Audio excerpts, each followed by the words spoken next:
It's do or die baseball here at Sinsheimer Stadium in San Luis Obispo, California. The Oaks and the Blues competing for the final playoff spot in the CCO playoffs. Now, I guess that's not completely true, because if the Blues lose tomorrow, the Oaks could still potentially make the playoffs, but they're playing as if tonight is a win or go home scenario. Welcome, everybody, to the broadcast, along with Jonah Malkin. My name is Jonathan Rifkin. You're watching Oaks Baseball on KDTV, simulcasted onto YouTube. The Oaks coming off a rough 4-2 loss on Monday to the Santa Barbara Foresters. The Blues coming off a 3-0 win over the SoCal Halos yesterday. Jonah, if the Oaks win today's game, they punch their ticket to MLB Urban Youth Academy on Friday. If they lose this game, they have to bank on the Blues losing tomorrow in Arroyo Seco in order to be able to reach the playoffs. Obviously, head coach David Solis, as he told me, is not looking at tomorrow as that in that sense. He's saying, you know what, we're playing as if this is the game that decides it for us, because at the end of the day, it might as well be, and that's how we're going to play.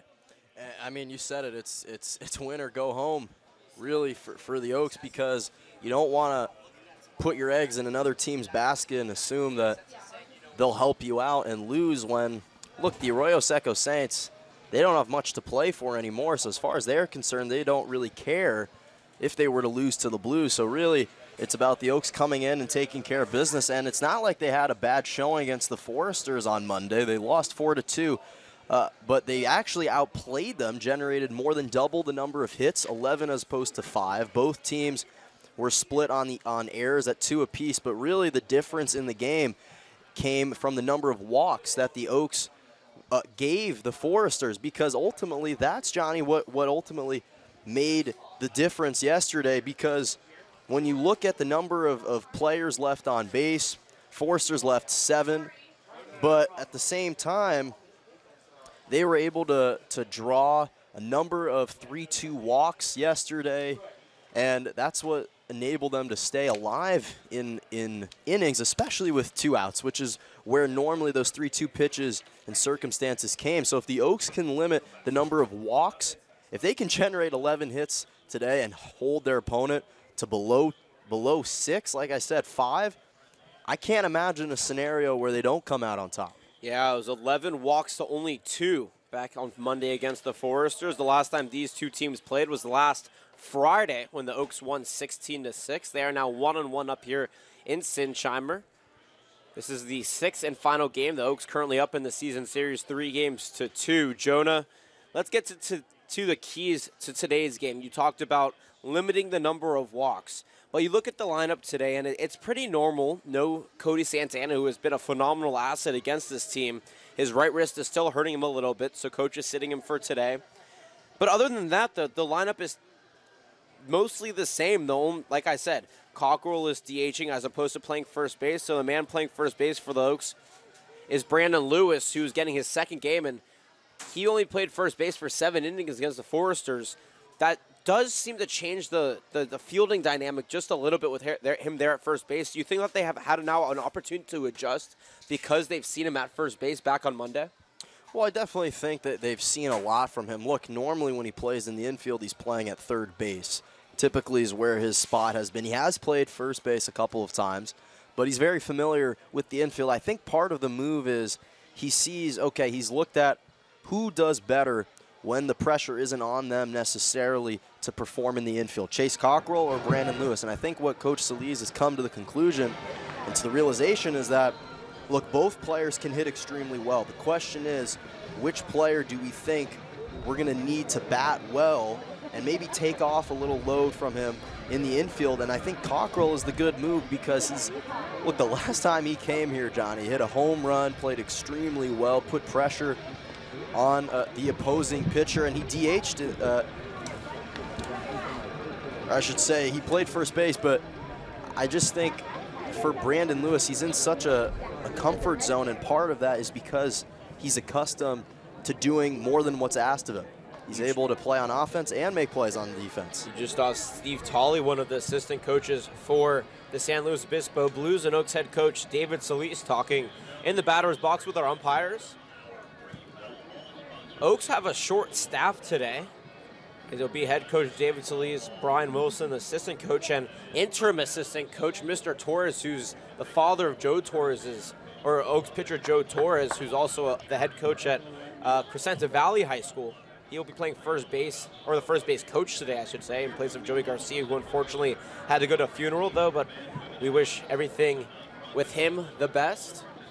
So today it's, like I said, a short staff for the Oaks, not the typical first base, man on first base. No Kyle Jones, also the hitting coach for the team. So it'll be mostly Coach Solis doing his job from in the dugout and Brian Wilson over at third base. For the Blues on the other side, they are very, talk about short staff for the Oaks. They're short-manned, not very many players. A lot of their pitchers have been shut down, and they have to be really, really resilient if they want to win against Conejo today. No Price Visitainer in the lineup. This is his second day off in a very, very long time, and it seems like it's well deserved because he's played so phenomenally for this team. And they know, look, obviously, if they lose, they don't make the playoffs. But there is still a chance that they win. And it's an interesting decision why that they're starting Marco Murillo in his third appearance of the season as their pitcher, because they're so short-staffed, and that's going to be interesting how the Oaks adjust to playing against someone who normally plays right field. And you mentioned Visitainer, and the last time he plated 2 runs, was kind of the only spark offensively for the Blues in that game. So without him, it puts additional pressure on everyone else. And you said that they're short-manned, and we'll see if that resiliency is going to peek through and really help them out. And they're going to have to play all on a string together and make up for that lack of offense. Well, we're going to take a break. When we come back, the national anthem, starting lineups, in your first pitch. You're watching Oaks Baseball on KDTV. Oaks and Blues on the other side of the break.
There we are, down there. We got all a bunch of seats down there.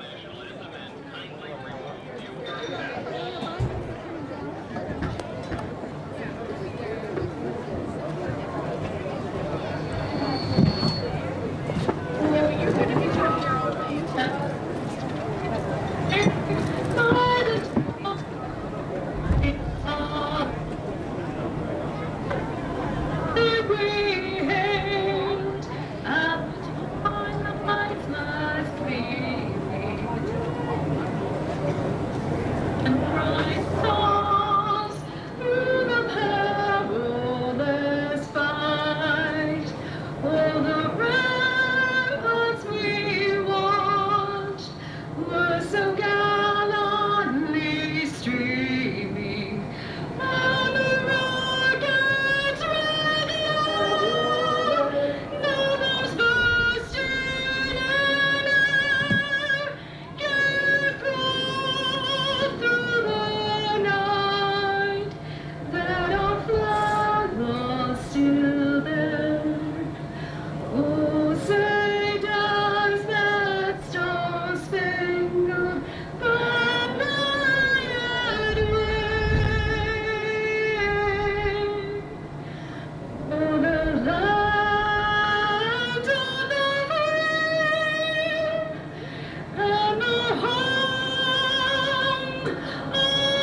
Beautiful rendition of our nation's anthem here at San Luis Obispo Stadium in Sunshiner Park. Welcome back, everybody, along with Jonah Malkin. My name is Jonathan Rifkin. Delighted to bring you Oaks baseball on KAD-TV, simulcasted onto YouTube. Let's get you straight to the starting lineups first for the visiting Conejo Oaks, headed by 6th-year head coach and 11th-year man David Solis. The Oaks come into today 27-16, 18-14 in the CCL. If they win, they make the playoffs. If they lose, they have to hope that the Blues lose tomorrow against the Arroyo Seco Saints to punch their ticket on Friday.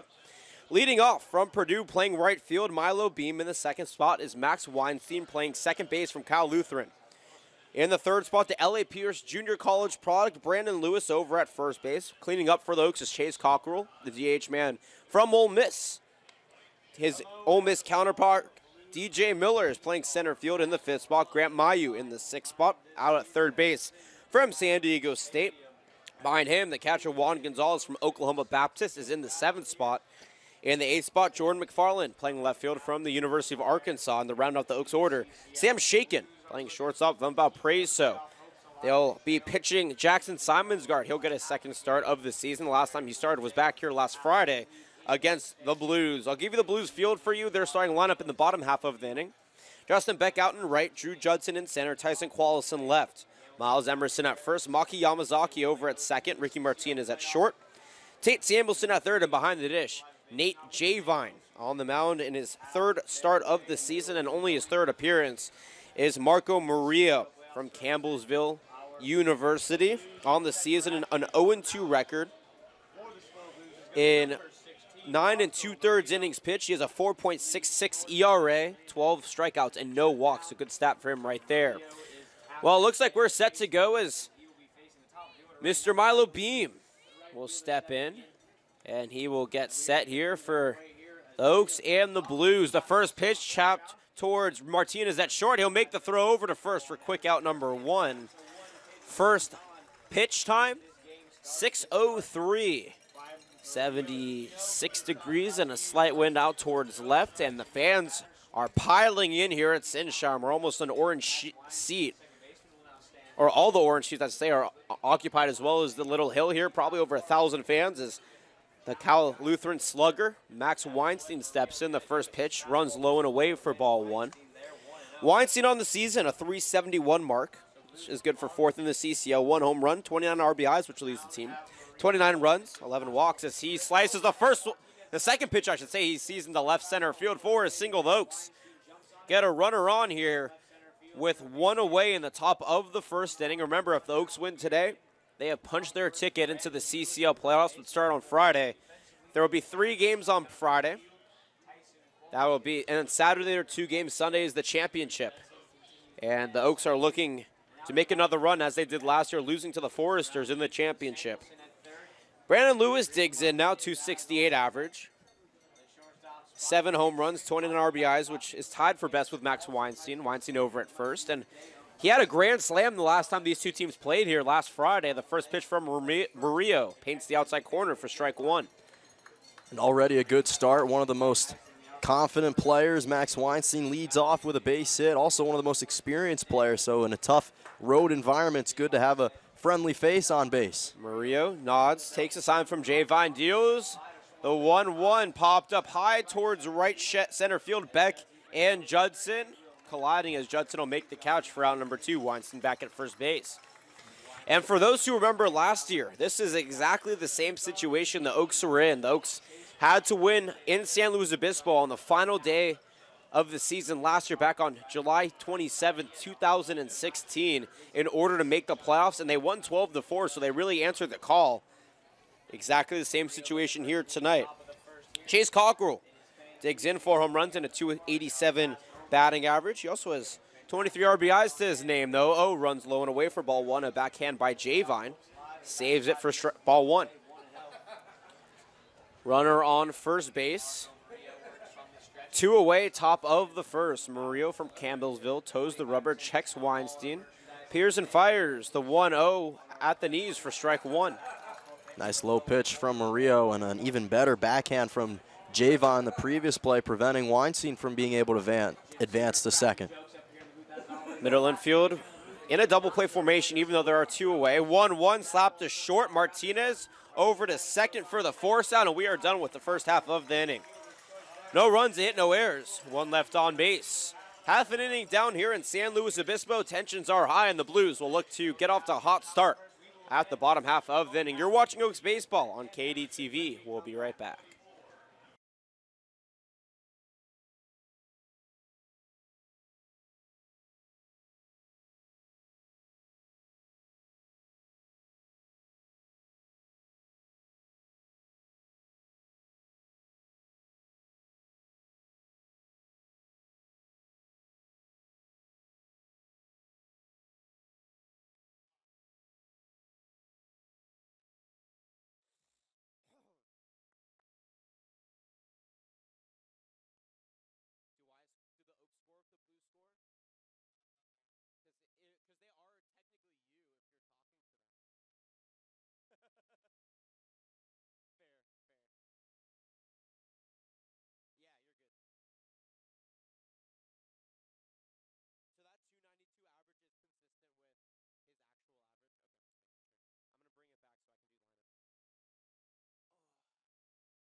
Back here at Sinsheimer Stadium, Jonah Malkin, Jonathan Rifkin, Oaks Baseball on KDTV. Bottom of the first we go, no score.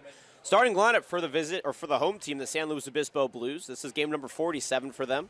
26-23, 18-15 in the CCL, headed under Dan Marple. Ricky Martinez leads things off from Sacramento State. Justin Beck behind him from San Jose. Miles Emerson in the third spot from Cal Poly, San Luis Obispo. Cleaning up for the Blues, Marco Murillo, pitching in today's game from Campbellsville. Behind him, Tate Samuelson from Cal Poly. Tyson Qualis in the sixth spot from Cal State Monterey. In the seventh spot, Nate Javine from Oregon Institute of Technology. Maki Yamazaki following him in the eighth spot from Hawaii. And to round out the Blues order, Drew Judson from Hendrix College. Jackson Simonsgard on the mound for the Oaks. The Oaks field here out in right, Milo Beam, DJ Miller in center, Jordan McFarland in left. Chase Cockrell at first, Max Weinstein over at second. Sam Shaken occupies short, Grant Mayu at third behind the dish, Juan Gonzalez. Simonsgard is now in his 21st appearance of the season. He has a 3-0 record. This is his second start. A 1.4 ERA in 25 2/3 innings pitched. 34 strikeouts, 10 walks. Only 6 runs have crossed the plate while he's been on the mound. 4 have been earned. And his opponent batting average is the lowest on the team, a .159. A phenomenal average for Simonsgard, the Oxnard College product. And he has been phenomenal on the mound for the Oaks all season long. Last week, when he started as Ricky Martinez digs in from Sacramento State, the first pitch in is a curveball at the knees for strike one. And you know what's funny, Jonas? He throws a curveball about 5% of the time. And on the bus, Keith and I were joking with our statistician, why don't you just throw a curveball to start off that bat? And he said, you know what, I'm down. And he actually did it. That's pretty incredible. Toes rubber, Pearson fires the 0-1 at the knees. Called ball, 1-1 the count. He didn't just throw a curveball. He threw a nasty strike that started up in the shoulders and dropped below the knees. Martinez didn't even know what to do. He was just stood there and watched it drop. Simonsgard toes the rubber. Pearson fires the 1-1. Martinez lets it run away for ball 2. 292 batting average for the Sac State slugger. 8 RBIs, 9 walks, 24 strikeouts, and 96 at-bats. Simonsgard waits patiently. Gonzalez gives him the sign. 2-1 in. Popped to left center field. Miller will range over to his right and make the catch for out number 1. In his last start for the Oaks on Friday, Simonsgard went 4 innings, gave up 7 hits, 4 runs, 3 were earned, 1 walk and 2 strikeouts. But because he has been pitching so well, that actually hurt his ERA. He was at a .96 in that start. Now he's at a 1.4, but he's still a phenomenal pitcher in his 4th year with the Conejo Oaks. And you talked about in the first inning, the last meeting between these two teams, he gave up 3 runs and 4 hits. So trying to get off to a much better start and give his offense an opportunity to score first. 1 away. The lefty Justin Beck steps in and swings and misses at the first pitch for strike 1. on the season for Beck. 264 batting average. We'll look to up that here. Oaks trying to put a little bit of a damper on the slow Blues' last home game of the season. The 0-1 runs low, 1-1 the count. 25 hits, 19 RBIs, 7 strikeouts, 5 walks for Beck, the San Jose State Spartan, I should say. The lefty deals the 1-1 from the mound. A curveball at the knees for strike 2, and now Simonsgaard 2 for 2 on the day in strikeouts. On Friday, he said he only pitched 3 curveballs in the entire 4 innings that he pitched. Over 70 pitches thrown and only 3 curveballs. Already 2 here. Pearson fires the 1-2, a fastball just a little way. 2-2 the count. And there's a reason he's throwing curveballs. What do you think the scouting report is when you play Simonsgaard? Prepare for fastball. So he says, I'm going to one-up you and show you that I can not only throw the fastball but also the curveball. Takes a sign, deals the 2-2, swung on and missed for strike 3. Beck is down on strikes. 2 away, 1 strikeout under the belt of Simonsgaard. And Miles Emerson digging in now from Cal Poly San Luis Obispo. He went fastball, fastball, curveball, fastball. Simonsgaard in 4 pitches, mixed it up beautifully. And the reason his fastball is so effective is because he changes the speeds. He'll go from 82 to 87 in 1 at-bat. And yes, you could, or in 2 pitches. And you could say, well, I'm expecting a fastball. But if he's throwing 1 at 84, and then all of a sudden he's throwing 1 at 87, 88, that's a big difference in miles per hour. The first pitch into Emerson is taken low for ball 1. 292 average. 13 strikeouts, 4 walks, and 12 RBIs for the Cal Poly San Luis Obispo Mustang. They used to play their home games here, and then they moved up into Division I and built their own stadium. The 1-0 in, runs away for ball 2. The one thing Simonsgaard is good at is not walking batters. As I mentioned, coming into this game, only 10 walks in 25 2/3 innings pitched with 34 strikeouts. That strikeout to walk ratio is phenomenal. Toes the rubber, fires the 2-0. Slapped up the middle into center field for a single. Miles Emerson is able to give the Blues a 2-out base runner here in the bottom of the first inning. Nice job from Emerson, staying patient in the batter's box, saw a pitch he liked, and is able to finesse that into center field. Right up the middle. Now Marco Murillo doing double duty today, both batting cleanup and pitching in today's game, stepping in. 277 batting average, 14 RBIs, 14 walks, and 22 strikeouts. Leads the team with 120 at-bats. Simonsgaard takes the sign. First pitch into the Campbellsville product, runs low for ball 1. To go along with that pretty good batting average in all those at-bats, Marco Murillo also has 4 home runs, which actually leads the team. Not a big slugging team, this Blues team, but they do hit very well for contact. Simonsgaard toes the rubber. 2 away, 1 on, no score, bottom of the first. Deals the 1-0 low. Runner goes. Gonzalez's throw is high over the head of Weinstein into center field, and that'll allow Emerson to advance to second base on the air by the catcher. And that's a rare sighting from Gonzalez. He's normally really good about judging the timing in which he's going to throw and try and catch a runner. That time he hesitated on his throw, and now the Blues have a runner in scoring position. That should be scored as an error on the catcher for the Oaks. That's the second consecutive game that he's overthrown either Shaken or Weinstein. Emerson is very lucky because he would have been caught if that was a good throw.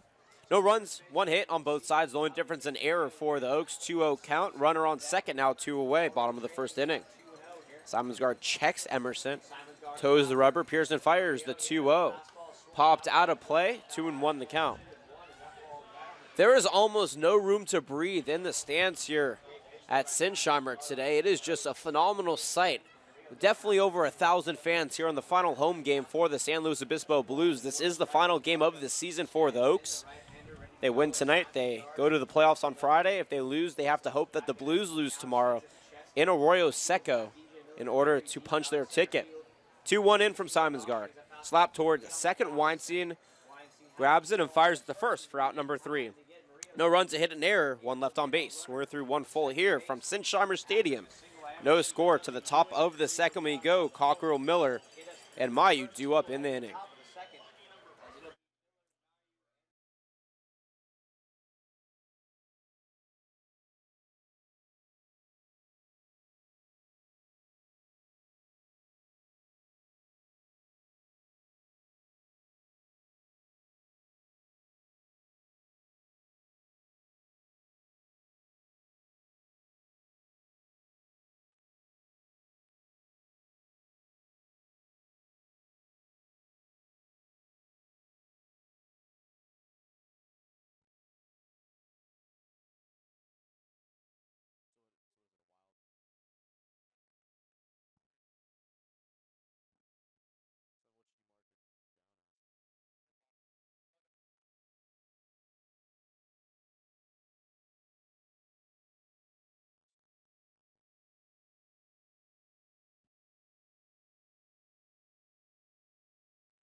Back here at Sinsheimer, top of the second. Just a quick change up on the scoreboard.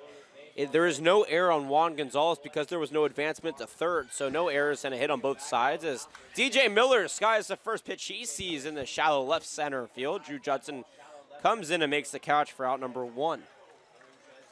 No score, bottom or top of the second inning, I should say. Miller was coming into that at bat with a .319 batting average, which was good for third on the team, 22 RBIs. And 10 for 13 in stolen bases. That batting average will drop just a little bit as he flew out to center. Grant Mayu digs in now, the San Diego State Aztec. .283 batting average under his belt. The first pitch slapped towards third, but out of play for strike 1. And already for the Oaks, 3 of the 5 batters already have swung on the first pitch they've seen. And 2 of those 3 that have been able to make contact with it in the infield have been called for. They've been called out on flyouts.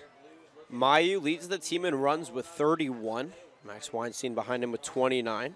He's also 8 for 8 on the season in stolen bases, but he hasn't stolen a base since the Puff Caps back on June 21st. The 0-1 paints the outside corner for strike 2. Marco Murillo in his 3rd start on the season. As I mentioned, an 0-2 record. Pearson fires the 0-2.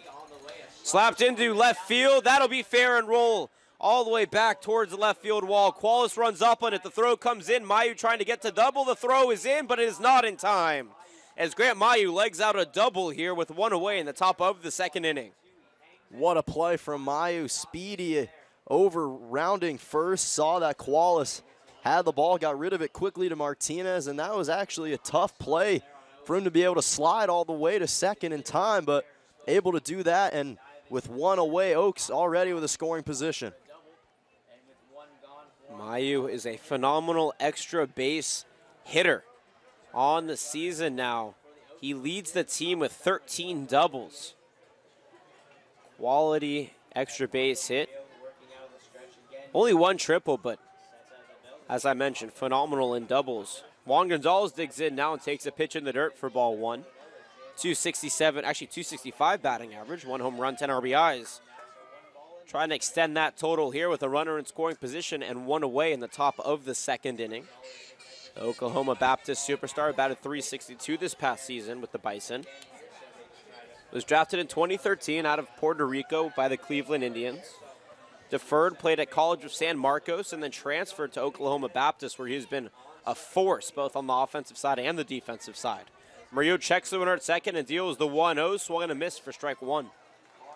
Nice low fastball on the outside for Murillo. Catches Gonzalez trying to swing out to make contact with it. And I think the one thing this season that Gonzalez has been working on is his strikeout to walk ratio, though it hasn't been phenomenal. He has 25 strikeouts and only 5 walks.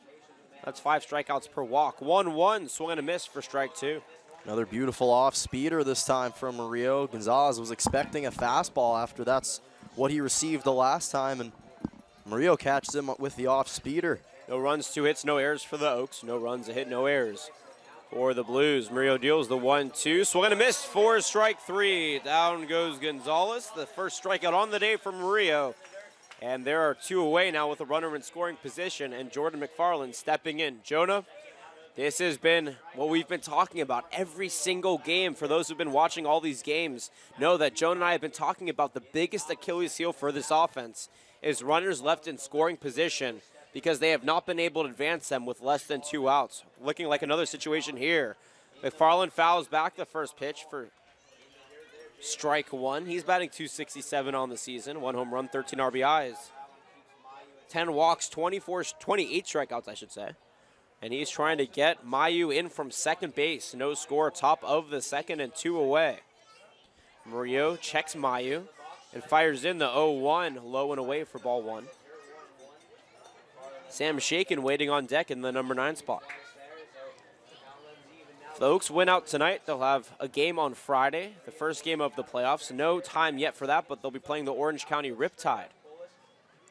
The 1-1 in from Murillo is slapped into right field for a single. Rounding third and coming home is Mayu. Beck will throw the ball in, and the throw is in time, but the tag will not come, and Grant Mayu scores on the RBI single by Jordan McFarland. The Oaks take a 1-0 lead here in the top of the second inning. Just great base running from Mayu, rounding third, coming hard. However, the Oaks get a little bit of fortune because if Javon hadn't bobbled that ball, it's possible he might have been able to tag Mayu at home, but instead, Oaks get that favorable bounce. Mayu runs hard, and Jordan McFarland starting to pick up his offensive game as of late, delivers a clutch RBI. Well, the Oaks have the lead now. They're going to try to keep it as Sam Shaken steps in. 1 around, 2 away, 1 on. First pitch runs low and away for ball 1.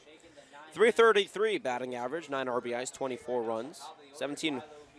Check this out: 17 walks, 6 hit by pitches, and only 19 strikeouts. He has been given a total of 24 free bases, and he's only struck out 19 times. That's a phenomenal stat. 1-0, runners goes. The throw is in time. Jordan McFarland is now 4 for 6 on the season in stolen bases, and we are out of the top of the second inning. 1 run, 2 hits, no errors. Nobody left on base, but the Oaks take a 1-0 lead here at Sinsheimer. You're watching Oaks Baseball on KDTV. We'll be right back.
Going to left.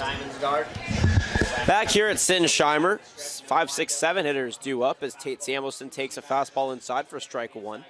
Oaks up 1-0 in the bottom of the second inning. Welcome back as Jonah Malkin and myself, John Thrifkin, are on the call with you. Beautiful Wednesday evening in San Luis Obispo. Simonsgard peers and fires the 0-1 to the Cal Poly Mustang. High and deep to left field, going back, and that is foul.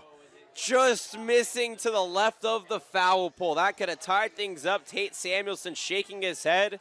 He has a .352 batting average on the season, 7 RBIs, 11 walks, 11 strikeouts, and he could have almost had his third home run, but instead it just glides a little bit foul for strike number 2. Not to mention that could have deflated morale on the Oak side. You earn your way to 1 run, and quickly at the bottom of the second, you give 1 right back. Oaks fortunate on that situation. 0-2 in, up and in for ball 1. Simonsgard throws 3 pitches, though not very consistently. He throws a fastball, throws a 12-6 curveball, and he throws a changeup. His changeup is thrown about 2% of the time. His fastball is about 90 to 95% depending on the day, and the curveball is about 5 to 7. The 1-2 swung back and missed for strike 3. Tate Samuelson leaves the batter's box on strikeouts. That's the second on the day for Simonsgard, and we have 1 away here in the bottom of the second inning. He's so elusive with his fastballs, Johnny. You said he changes it up from time to time. Sometimes he'll throw an 82-mile-an-hour fastball. That time around 88, and it just catches opposing batters off guard. Former Oak Tyson Qualis steps in now. Lefty on lefty matchup. These two teammates duked it off as well. 1 hopper over to third. Mayu lobs it over to Cockrell, actually to Lewis for out number 2. For those who remember, Tyson Qualis had a month-and-a-half stint with Oaks last year. Now with the Blues up at Cal State Monterey. And both him and Simonsgard were teammates not only on the Oaks last year, but also at Oxnard College before Qualis transferred to Cal State Monterey Bay. 2 quick outs here as Nate Javine steps in, the Oregon Institute of Technology Owl. You talk about a school with the most beautiful scenery. Talk about Klamath Falls, Oregon, where OIT is based. It is quite incredible. The first pitch in the Javine is a curveball low for ball 1. 136 batting average for Javine. 3 hits in 22 at-bats. So limited action for him. 4 RBIs, 7 strikeouts, no walks. Nobody on. 2 away, 1-0 our score. The 1-0 is taken on the outside corner for strike 1. Javine has not started against the Oaks this season, but today looking to do some damage. 1-1 popped out of play, 1-2 the count. Feel free to tweet at us at Caneo_Oaks. He's at Jonah_Malkin. I'm at Johnny Riff with 1F. Or chat with us in our YouTube live chat box on the live stream page. Simonsgard toes the rubber, comes set at the belt, and fires the 1-2. A curveball way away for ball 2.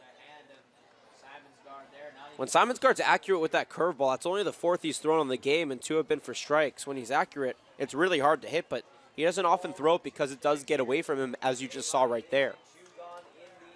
Gonzalez with the sign. Simonsgard peers and fires the 2-2, a fastball, and a 2-hopper to second. Weinstein gloves it over to first for out number 3. No runs, no hits, no errors, nobody left on base. Blues down in order here in the bottom of the second. To the top of the third we go. 9 1-2 hitters due up for the Oaks. They're up 1-0 right here on KDTV.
Back here, the final Oaks game of the regular season, trying to punch a ticket to Compton, California. Not a term I think I ever use in a positive connotation, but I guess right here we are, top of the third inning, 1-0 Oaks up. Sam Shaken steps in, shows bunt pulled back for ball one. The Oaks win tonight. They're headed to the MLB Urban Youth Academy to start off the playoffs on Friday. They'll play the Orange County Riptide. If they win, the Blues also looking to punch a ticket as the 1-0 is a one-hopper to third. Samuelson takes a couple of steps and fires it to Emerson for out number one. If the Oaks, or if the Blues win tonight and lose tomorrow, then the Oaks will still be in the playoffs. But if the Blues win tonight and tomorrow, then the Oaks will have been eliminated from playoff contention. The Blues play in Arroyo Seco tomorrow against the Saints. One away, top of the third inning. 1 run, 2 hits, no errors for the Oaks. No runs hit, no errors for the Blues. Milo Beam digging in now, 0 for 1 on the day. The first pitch sliced right into Yamazaki's glove at second base for out number 2. Great snag out of the air from Yamazaki. Didn't take him long to watch that ball just drop right into his glove. Yamazaki plays shortstop and second base for the Blues. 2 quick outs on 3 total pitches from Murillo as Max Weinstein steps in, 1 for 1 on the day. The first pitch is at the knees for strike 1. Had a single back in the first inning, but was left on base. Oaks have 1 run in this game on an RBI single by Jordan McFarland back in the second inning. The 0-1 runs away for ball 1. 1-1 they count. Weinstein's batting average up at .373 now, where he leads the team and is amongst the best in the CCL. 1-1 up the middle into the glove of Murillo. He'll underhand it to Emerson for out number 3. Oaks go down in order. A ground out to third, a line out to second, and a ground out to first, and we are done. 2.5 in. Oaks up 1-0. You're watching Oaks Baseball on KDTV, simulcasted to YouTube. We'll be right back.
The Tokyo Japan turned Hawaii product, Maki Yamazaki, leads things off here for the Slow Blues in the bottom of the third inning. Welcome back, everybody. Jonah Malkin, Jonathan Rifkin, Oaks Baseball. Oaks up 1-0 as Jackson Simonsgard is back on the mound. Yamazaki digging in on the first pitch. Slap towards first. Lewis will glove it and take it himself for out number 1. That was a curveball, so the 5th on the game for Simonsgard. Another strike, so he's now 3 for 5 throwing that curveball and strikes. Yamazaki was batting .236 coming into that at-bat. Drew Judson, the number 9 batter in the order from Hendrix College, digging in, .284 batting average on the season, 11 strikeouts, 7 walks, and 13 RBIs. And he will look to do some damage here with one away in the bottom of the third, and his Blues team down by 1. Oaks looking to get that playoff ticket, and they need it they'll get it if they win tonight. And they're playing as if tonight is a do-or-die game, though they have another opportunity to get it as the 0-0 is skied into third or towards third base. Shake it and Mayu running forward as Shaken the shortstop makes the catch for out number 2. If the Oaks lose tonight, there's still a chance they could make the playoffs if the Blues lose tomorrow against the Saints, but the Saints have been off for a couple of days, and the Blues have been have done very well on the road this season, so the Oaks can't bank on that happening, and that's why they're trying to win tonight.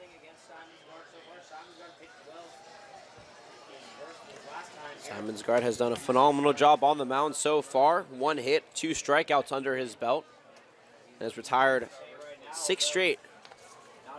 Back to the top of the order we go for Ricky Martinez. He's 0 for 1 to fly out to center. Simonsgaard deals, though, 0 at the heart of the plate for strike 1. Another beautiful fastball from Simonsgaard, about an 84, 85 mile-an-hour fastball. Catches Martinez looking. It's been quite a season for both these teams. The 0-1 runs low and inside for ball 1.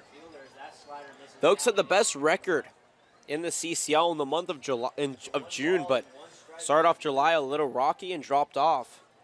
And now are fighting for that last playoff spot. On the other side for the Blues, they had a rough June, but a phenomenal July. The 1-1 popped up into foul territory down the right field line. Lewis making the basket catch. No, he just misses it. Strike number 2 up on the board. Tough catch for Lewis to make. You're running to your right. The sun's beaming on over your left shoulder. And when you try and make that catch over your left shoulder, it's kind of tough with the sun. Trying to emulate that of the Say Hey kid, Willie Mays. Unfortunately, though, couldn't make the catch, but he's still young. Only going to be a sophomore in college, so if he wants to emulate Willie Mays, I'm sure he'll have plenty of more opportunities. 1 ball, 2 strikes to Ricky Martinez. Simonsgaard takes the sign from Gonzalez, toes the rubber, peers and fires. The 1-2. Low for ball 2, that evens the count. 1 run, 2 hits, no errors for the Oaks, no runs hit, no errors for the Blues. Jonah, this is a very different pace than on Friday when both these two teams played, because the Oaks had 5 runs in the first inning, 7 runs in the third inning, and by the time you got to do your part of play-by-play in the fourth, we were almost 2 hours in. 2-2 offering, runs inside for ball 3. Not to mention, this is more similar to the first game that these two teams played here at Sinsheimer Field, in which the Blues won 3-0. Oaks could just generate 4 hits in that entire game. Payoff pitch now from Simonsgaard. A fastball slapped foul towards the Oats dugout. Head coach Solis will glove it, for lack of a better term, or I guess barehanded, if you will, and toss it away. So payoff pitch 2.0 pending from the Oxnard College product. Ricky Martinez takes a couple of practice swings, shoulders the bat. Simonsgaard deals the payoff pitch. Low for ball 4. He thought he was getting the strike 3 call, and so did the entire infield as they started walking to the dugout. But nonetheless, they'll have to play another at-bat at least, running around first. The first walk given up on the day by Simonsgaard. And Justin Beck stepping in 0 for 1 with the strikeout. Good eye from Martinez. Didn't get enticed from that low pitch. Stayed disciplined in the batter's box. And it pays dividends as he's walked over to first.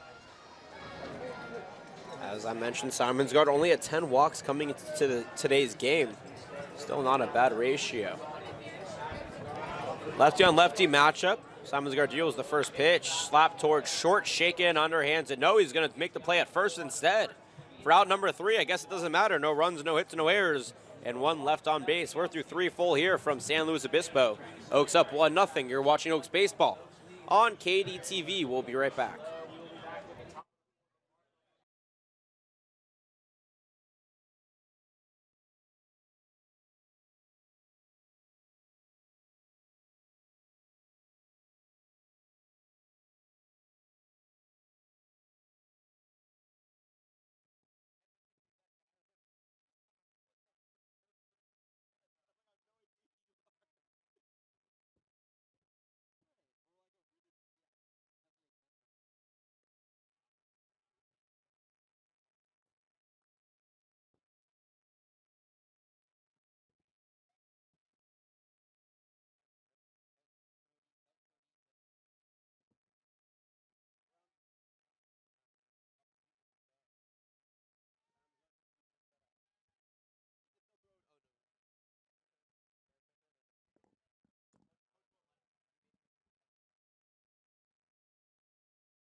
Brandon Lewis leads things off for the Oaks here in the top of the fourth. Oaks up 1-0. My name is Jonathan Rifkin. Delighted to be with you on the call, but for play-by-play of the fourth, fifth, and sixth innings, my broadcasting partner, Jonah Malkin. Thank you, Jonathan. Great job as always. Welcome back, everybody. If you're just tuning in, Oaks leading the San Luis Obispo Blues 1-0 in the top of the fourth. First pitch to Lewis, drops on the inside corner for strike one. Lewis on the day is 0 for 1 with a fly out to center. And coming off an 0 for 3 game against the Santa Barbara Foresters as he lays off the 0-1 on the outside for 0-2. But the last time he was here, talk about an impact, he had a grand slam, the first and only grand slam for the Oaks this season. 0-2, grounded out of play. We'll do it again. And that kind of capped off a 7-run inning for the Oaks in the top of the third in that game. A much different start to today's game, only 1 run collectively, and oh, wow, the 0-2 is slapped right in the glove of Murillo at the mound. I apologize for my initial instinct getting a little startled, but what a catch from Murillo, puts 1 out. Don't apologize, Jonah, because I guarantee you everybody had the same initial instinct. What an incredible play on an ESPN Sports Center top 10 play right there from the pitcher. Thank goodness he's okay, firstly, but secondly, what an incredible grab. That is probably the best line out that we have seen this entire season. That line out is probably one of those plays where you see your whole life pass before you. And what a play from Murillo. Even got all of us in the press box a little startled as the first pitch to Cockrell runs up and in for ball 1. And even head coach Solis put a hand over his heart and took a big sigh of relief for the Oaks, saying, thank goodness that Murillo's okay. 1-0 to Cockrell, misses low and outside for ball 2. And the angle at which that ball was belted would have knocked Murillo right into his head as the 2-0 was ground out of play for 2-1. Fortunately, he's okay, and Chase Cockrell in the DH spot in today's game. The Ole Miss Rebels 0 for 1 with a ground out to short. He's coming off a 1 for 4 performance against the Foresters, so looking to improve, but swings and misses for 2-2. On the season, second best with 30 hits. He's got 4 home runs, 23 RBIs, and 37 strikeouts would make that number 38 for Cockrell, and the first strikeout of the game for Murillo. 2 away now for the Oaks in the top of the fourth. That was a nice slider, just getting Cockrell way out ahead in that, or in front of that, and he had no chance at even making contact. DJ Miller coming up to the plate now with 2 away. First pitch to him taken for strike 1. Miller's 0 for 1 with a fly out to center. And was 1 for 5 against the Foresters with an RBI and a strikeout. Slaps the 0-1 back out of play for 0-2. And what a fan base today, Johnny. Probably the largest fan base we've seen this entire season, let alone making our 3rd trip up here to San Luis Obispo.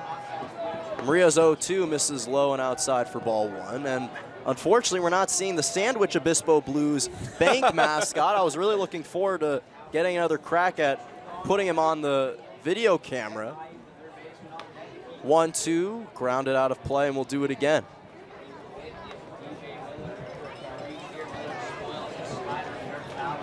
And as it stands right now, I would venture a guess and say roughly 2,000 people in attendance. That is for a today's good guess, game. Jonah. This is an incredible showing.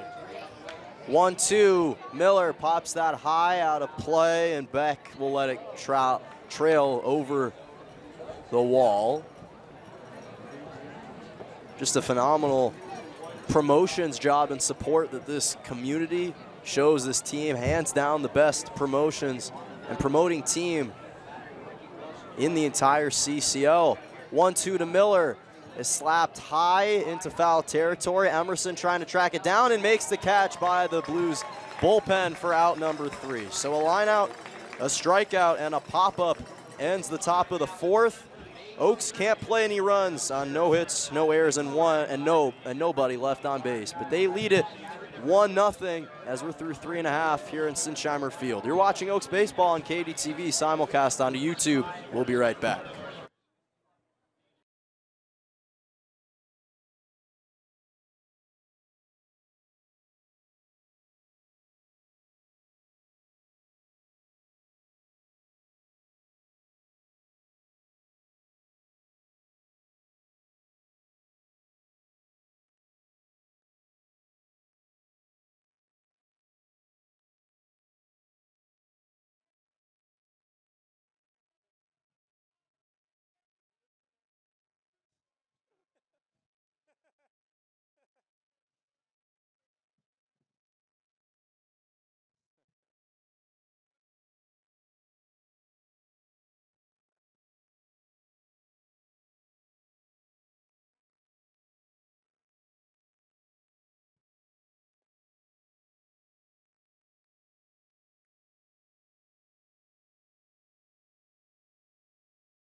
Bottom of the fourth here at Sinsheimer Field. Welcome back, everybody. I'm Jonah Malkin. Alongside me is Jonathan Rifkin. Leading off, Miles Emerson, Marco Murillo on deck, and Tate Samuelson in the hole. Oaks leading 1-0 heading into the bottom of the fourth. Jackson Simonsgard still on the mound, entering his 4th inning of works, just giving up 1 hit, no runs, 1 walk, and 2 strikeouts. Southpaw deals the first pitch, swung on and cut back for strike 1. Nasty curveball, and you talked about it, Johnny. It's amazing that for a pitcher such as Simonsgard to utilize the curveball maybe only 5% of the time as opposed to primarily his fastball, but nonetheless, he's 2 for 4 with it today. 0-1, slapped out of play, and he's quickly ahead in the count 0-2. Yeah, like we talked about, only about 5 to 7% of the time he throws that fastball. So he's been throwing it today a little bit more, 6 times here through now almost 4 innings. And he's thrown it mostly for strikes. Only 2 of them have not been strikes. He's now 4 for 6 and strikes to balls on that curveball. So it's working for him when he's throwing it. 0-2 from Simonsgard, runs low on the ground for ball 1. Emerson on the day is 1 for 1 with a single in the first inning. Was 0 for 2 yesterday against the Ventura Halos, in which the Blues won 3-0 to keep their playoff hopes alive. Meanwhile, the Oaks need a win today. 1-2 curveball just misses low and outside to bring the count even at 2-2.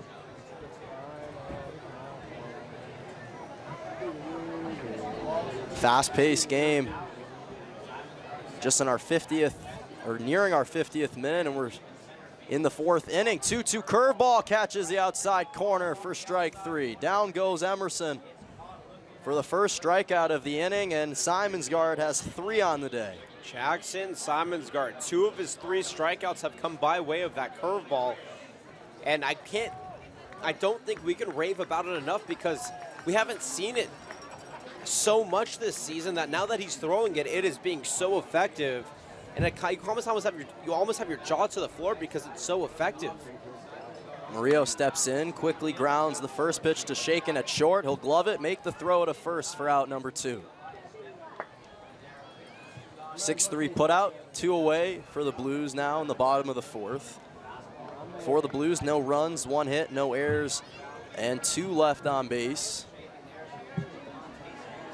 And Tate Samuelson, the Cal Poly San Luis Obispo Mustang, 0 for 1 with a strikeout, but goes to school here in San Luis Obispo, so he's quite familiar with Sinsheimer Field.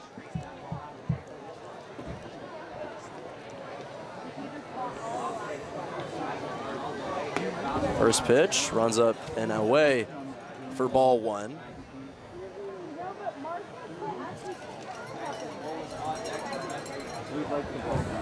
Samuelson digs back in.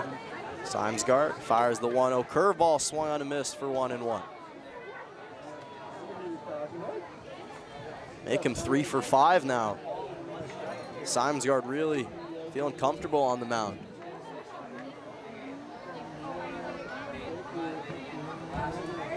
Simesgard comes set, deals the 1-1 fastball low and inside for ball 2.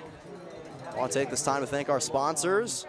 Roadrunner Shuttle, taking us to and from all of our away games. Cronies Bar and Grill, Jimmy John's, and Stephen Joseph Sweet, orthopedic surgeon. 2-1 from Simonsgard, grounded to Weinstein at second, gets in front of it and makes the play at a first for out number 3.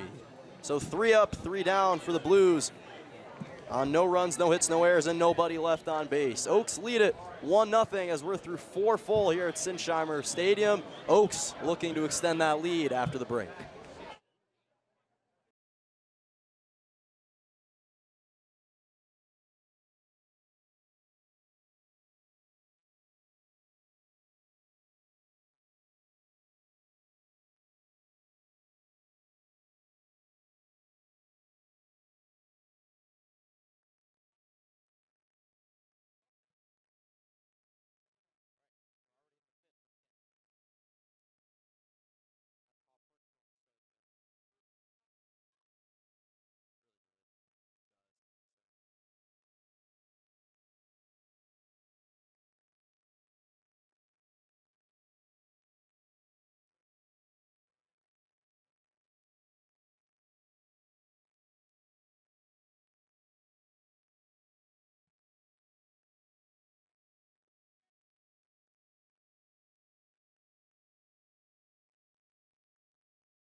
Six, 7, and 8 batters due up for the Oaks here in the top of the 5th. Welcome back, everybody. Oaks leading the San Luis Obispo Blues 1-0. Grant Mayu will step in 1 for 1 with a leadoff double. Fouls the first ball out of play for strike 1. Also came around to plate the only run for the Oaks in this game. Oaks playing their 6th and final game against the Blues this season. They lead the series 3-2, and it also happens to be their final game of the regular season. If they win, they'll punch their ticket into the CCL postseason. 0-1 from Murillo, runs low and outside for ball 1. Oaks took 2 of 3 at Sparky Anderson, winning 13-6, followed by a 3-2 win, and then lost 5-4 in the 3rd meeting at Sparky Anderson.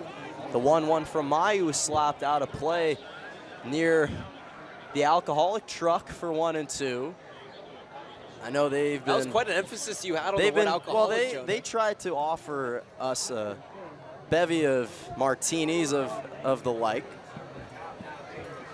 Is that a problem? We sadly had to decline as the 1-2 runs up and away for ball 2. I was waiting for you to say something like that. Sadly, the adjective that you've been waiting to say. Good times here at Sinsheimer. Murillo comes set, deals the 2-2, swung on a miss for strike 3. Down goes Mayu, and Murillo has his 3rd strikeout of the day. Nice slider there. All 3 strikeouts on the day for Murillo have come by way of that slider. It has that late break that just gets these Oaks swinging way ahead, as you saw. Mayu just missed all of that one for strikeout number 3 on the day for Mr. Murillo.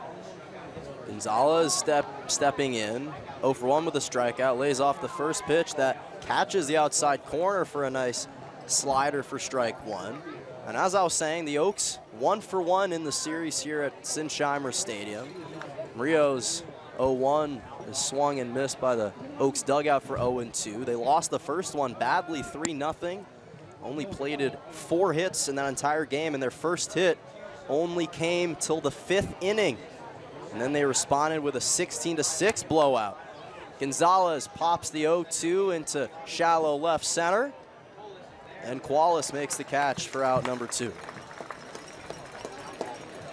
So 2 up for the Oaks in the top of the 5th.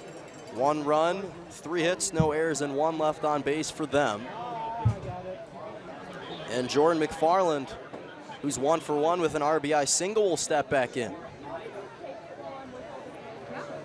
In this series, he has yet to accumulate a hit since that first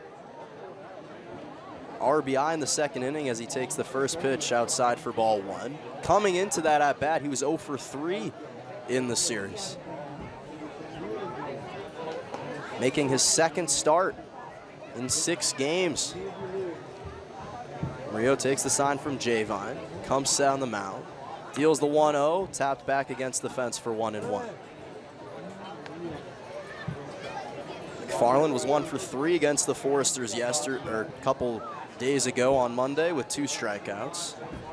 Batting .267 on the season with 10 walks, 13 RBIs, and 11 runs. 1-1 is popped high into center field. Judson takes a couple steps back and makes the catch for out number 3. No runs come around for the Oaks on no hits, no errors, and nobody left on base, but they lead the Blues 1-0 here at Sinsheimer Stadium. 6, 7, and 8 batters due up for the Blues after the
Tyson Qualis to lead off for the Blues in the bottom of the 5th. Oaks leading it 1-0 in a low-scoring game and a fast-paced game.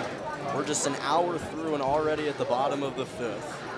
Tyson Qualis, the left fielder playing at Cal State Monterey Bay, steps back in. He's 0 for 1 on the day, takes the first pitch on the outside for a strike.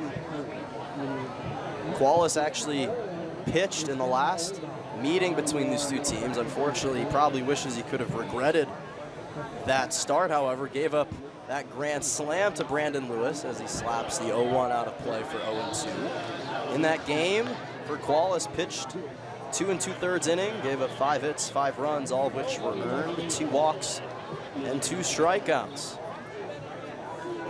So you can be sure he's looking to redeem himself in this 3rd and final opportunity. Holds back his swing. Appeal says he went around for strike 3, and Simonsgaard has retired 5 straight now with his 4th strikeout of the game. Yeah, nice high and away fastball. Qualis thought about going, tried holding back, but unfortunately he ended up going around a little bit too late, allowing strikeout number 4 to be put in the stats book for Mr. Simonsgaard. Coming up to the plate, Nate Javine making his first start in this series against the Oaks. Simonsgaard first curveball drops in for a strike. Javine's 0 for 1 with a ground out to second. He came to pinch hit in the 9th inning in the last meeting and bloops a fastball into right field for a 1-out single. Just the second hit given up on the day for Simonsgaard, and the Blues have a runner on base. And the first base runner in the last 17 at-bats combined between the Oaks and the Blues. Before that, the last base runner that we have seen on either side was back at the bottom of the 3rd inning when Ricky Martinez walked in with stranded on first base. So the Blues trying to get something going here, maybe a little rally with 1 away and bring their team back into this one, down only 1 here in the bottom of the 5th inning. Major CCL Central implications on the line in today's game. Maki Yamazaki digs in Simonsgaard's pickoff attempt to first. Doesn't scare Javine, who only took a 1-step lead off the first base tag. Oaks at 18-4 in the CCL Central. Blues half a game behind them at 18-5.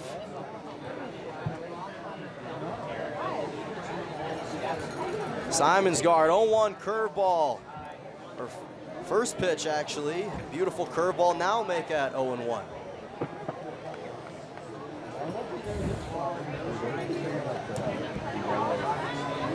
Home umpire actually ended up calling that a ball.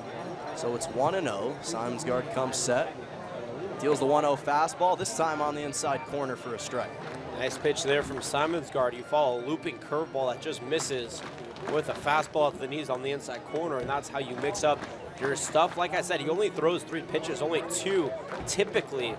And even then, he really only throws a fastball because that's about 90% of the time, but he mixes up the speeds. 1-1 is swung on and missed, but not the ball. In fact, the bat totally got out of the... Yeah, but the bat was foul, so it doesn't matter. It's still totally a foul. If the bat was in play, then maybe they would have made a play. So I guess technically that's 1 and 2, although he didn't exactly make contact with the ball, but technically he swung. They should get him a little duct tape to help his hands a little bit. Lost that ball in his grip. You might. You know, like NFL players spray that sticky spray. There you go. Or maybe NBA players use the little dry rub. The dry rub. Maybe he needs a little bit of that, or maybe batting gloves. Anything really. Simonsgaard 1-2, swung on and missed for strike 3. Jackson Simonsgaard's 5th strikeout of the game and 2 in the last 3. Did a good job holding onto the bat on that one, but unfortunately he couldn't hit the ball at all. And with 2 away, Drew Judson will step in. And as we were talking about, the Orange County Riptide have solidified the southern spot. The Healdsburg Prune Packers still trying to solidify and clinch the #1 seed from the north, although them along with the Neptune Beach Pearl will both make it regardless, as Judson grounds the first pitch to Shaken, who bobbles it and can't make the play. And Judson's on with a 2-out single.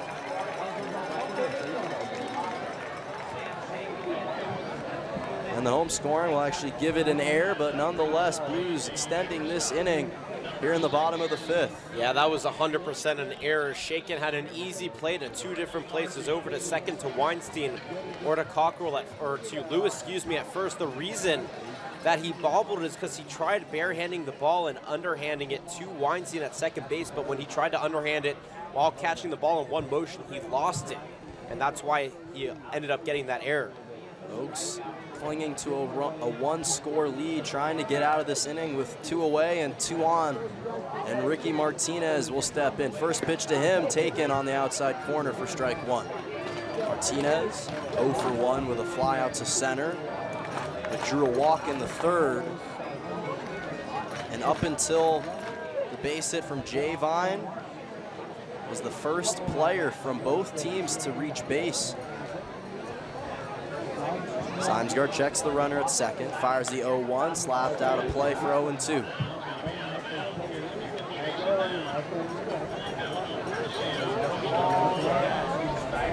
Martinez was in the second spot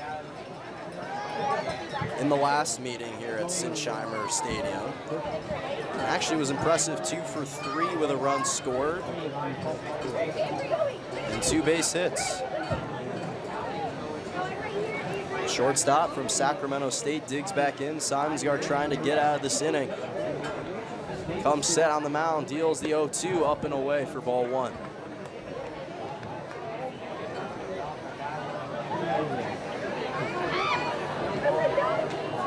This crowd beginning to get a little rowdy, trying to urge their team forward to plate a run in the bottom of the 5th.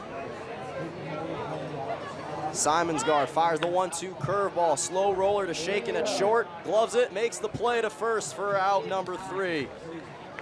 Able to redeem himself this time is Shaken, and the Blues can't plate any runs on 1 hit, 1 error, and 2 left on base. Oaks lead it 1-0 through 5 full here at Sinsheimer Stadium, but gonna look to extend this lead after the break.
The Golden Glove potential winner, although they don't give that award in college Self-team baseball, but self-team Sam Shaken steps into the plate. Though he did have an error, Joe, in the last He did have an error, but certainly he made it up on a beautiful slow roller, able to glove Martinez's shot in the infield to make the play. He's 0 for 1 on the day. Murillo steps in, still on the mound, fires the first pitch low for ball 1. Murillo entering his 6th inning of work. He's given up 3 hits, 1 run, which was earned, no walks and 3 strikeouts. As we've talked about, the Blues extremely short-handed in today's game as the 1-0 is taken for a strike. 1-1 the count. Blues essentially have no bullpen remaining, which is the reason behind Murillo playing as well as pitching, and throws a beautiful fastball. It's swung on and missed for strike 2. Shaken. Valparaiso Crusader batting .333 on the season, leads the team with a .476 on base percentage, as well as walks, and hits a beautiful shot into left field for a leadoff single. And Sam Shaken gets things started for the Oaks in the top of the 6th.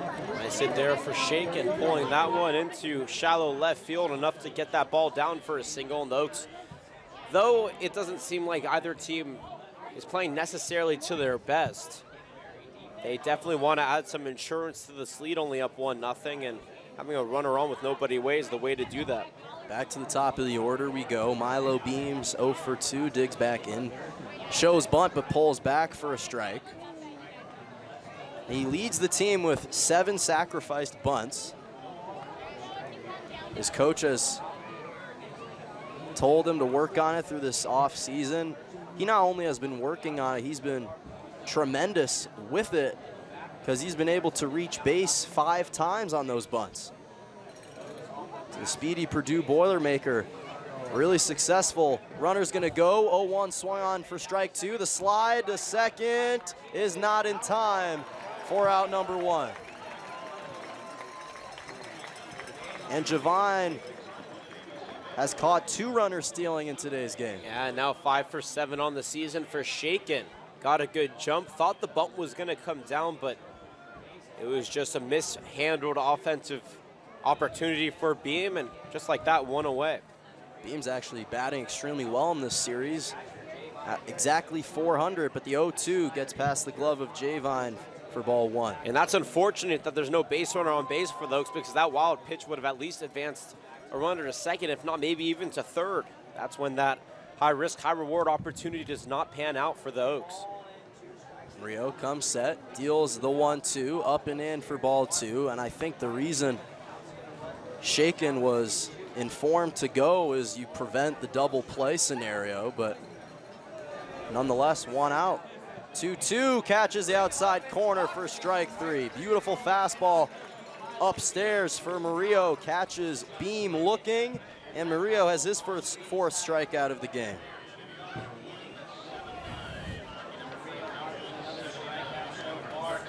So 2 away now, and Max Weinstein, Cal Lutheran Kingsman will step in, 1 for 2 on the day with a single and a line out. Takes the first curveball on the inside for a strike. Weinstein has had an unbelievable season, to say the least. Leads the team in practically every category as he swings and misses or fouls the 0-1 back for strike 2. Leads the team in batting average with 371. Leads the team with hits at 59.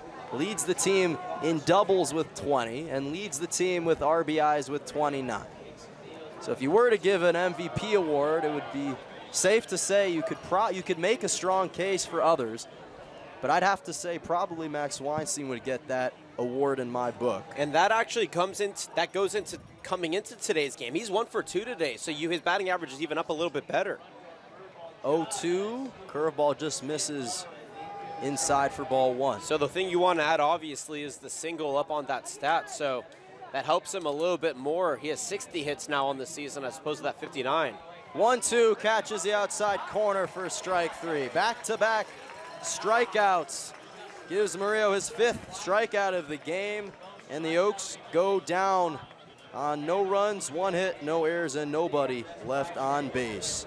2, 3, and 4 batters due up for the Blues after the break, but Oaks lead it 1-0 here in Sinsheimer Stadium. You're watching Oaks Baseball on KDTV, simulcast onto YouTube.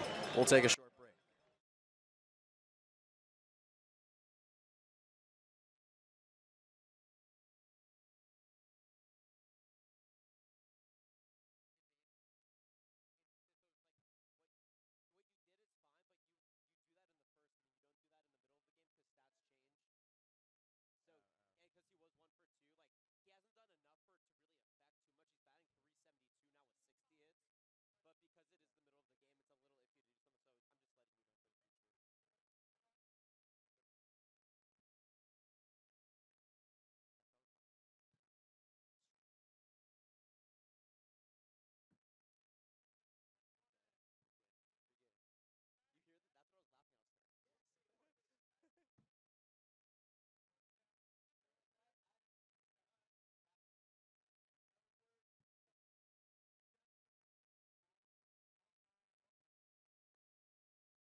Justin Beck to lead off for the Blues in the bottom of the 6th. Welcome back, everybody, to Sinsheimer Stadium. I'm Jonah Malkin. Alongside me is Jonathan Rifkin. Oaks clinging to a 1-run lead against the Blues. They lead it 1-0, and Justin Beck will lead off. Right fielder from San Jose State's 0 for 2, and Jackson Simonsgard entering his 6th inning of work. Deals the first curveball on the inside that misses for ball one. Simonsgaard making his second start of the season, and guess what? The first start came against this team last week. 1-0 fastball catches the bottom part of the strike zone for strike one, and the last time he started against this team, got off to a rocky start, went 4 innings, gave up 7 hits, 4 runs, 1 walk and 2 strikeouts. Southpaw deals the 1-1, grounded to Shaken at short. He gloves it and makes the throw to first for out number 1. So Shaken picking up right where he left off, ending the bottom of the 5th with a 6-3 putout and starting the bottom of the 6th with 1. So 1 away for the Blues, and Miles Emerson, who's 1 for 2, will step in.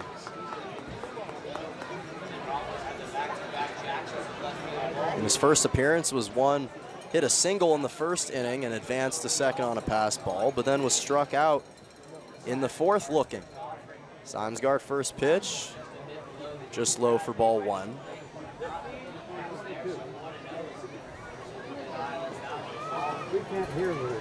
And fans continue to trickle in to Sinsheimer Stadium, trying to root their team on. 1-0 from Simonsgaard is fouled out of play for 1-1.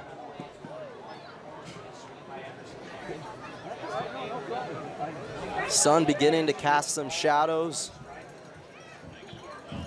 on the first base line of the field, but still beaming brightly in the outfield. Very quick-paced game. 1-1 lifted into right field, and Beam gets under it for out number 2.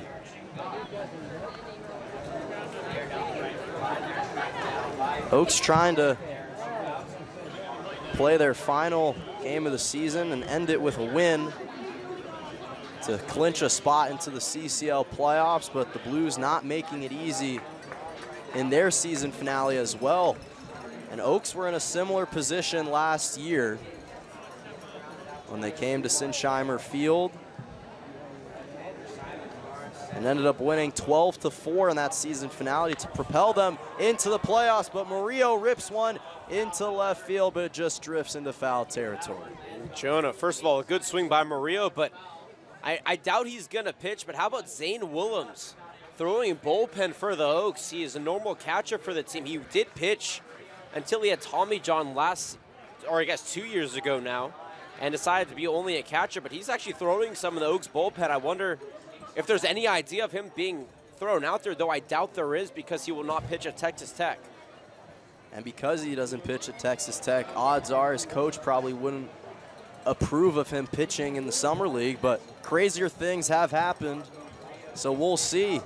0-1 the count. Simonsgaard fires the second pitch, ripped into the glove of Shaken at short for out number 3. So 3 up, 3 down for the Blues. Brandon Lewis will lead off for the Oaks in the top of the 7th, but Oaks lead at 1-0 as we're through 6 full here at Sinsheimer Stadium. You're watching Oaks baseball on KDTV, simulcast onto YouTube. We'll be right back.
Top of the 7th here at Sinsheimer Field. Oaks lead at 1-0. Brandon Lewis to lead off. I'm Jonah Malkin, and for the 7th, 8th, and 9th innings, my broadcasting partner, Jonathan Rifkin. Thanks, Jonah. Phenomenal job, as always.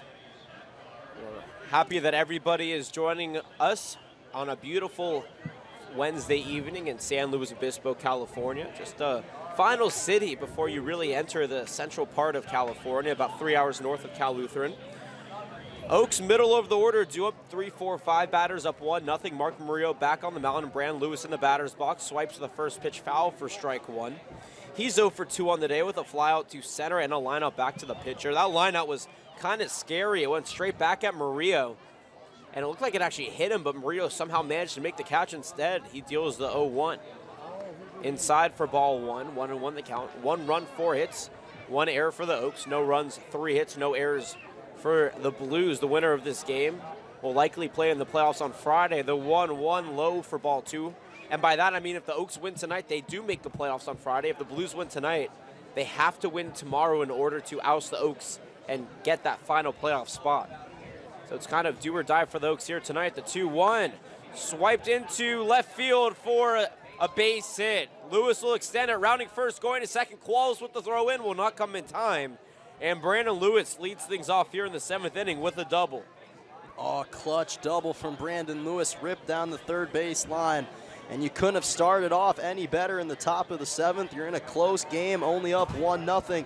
You can use any single bat and hit you can take to try and extend that lead, and that's what the Oaks are trying to do now. Oaks have Evan McMillan throwing. Zane Williams, the catcher, still throwing some bullpen, but I doubt he'll actually come in. He was, like I said, recruited as a pitcher and a catcher.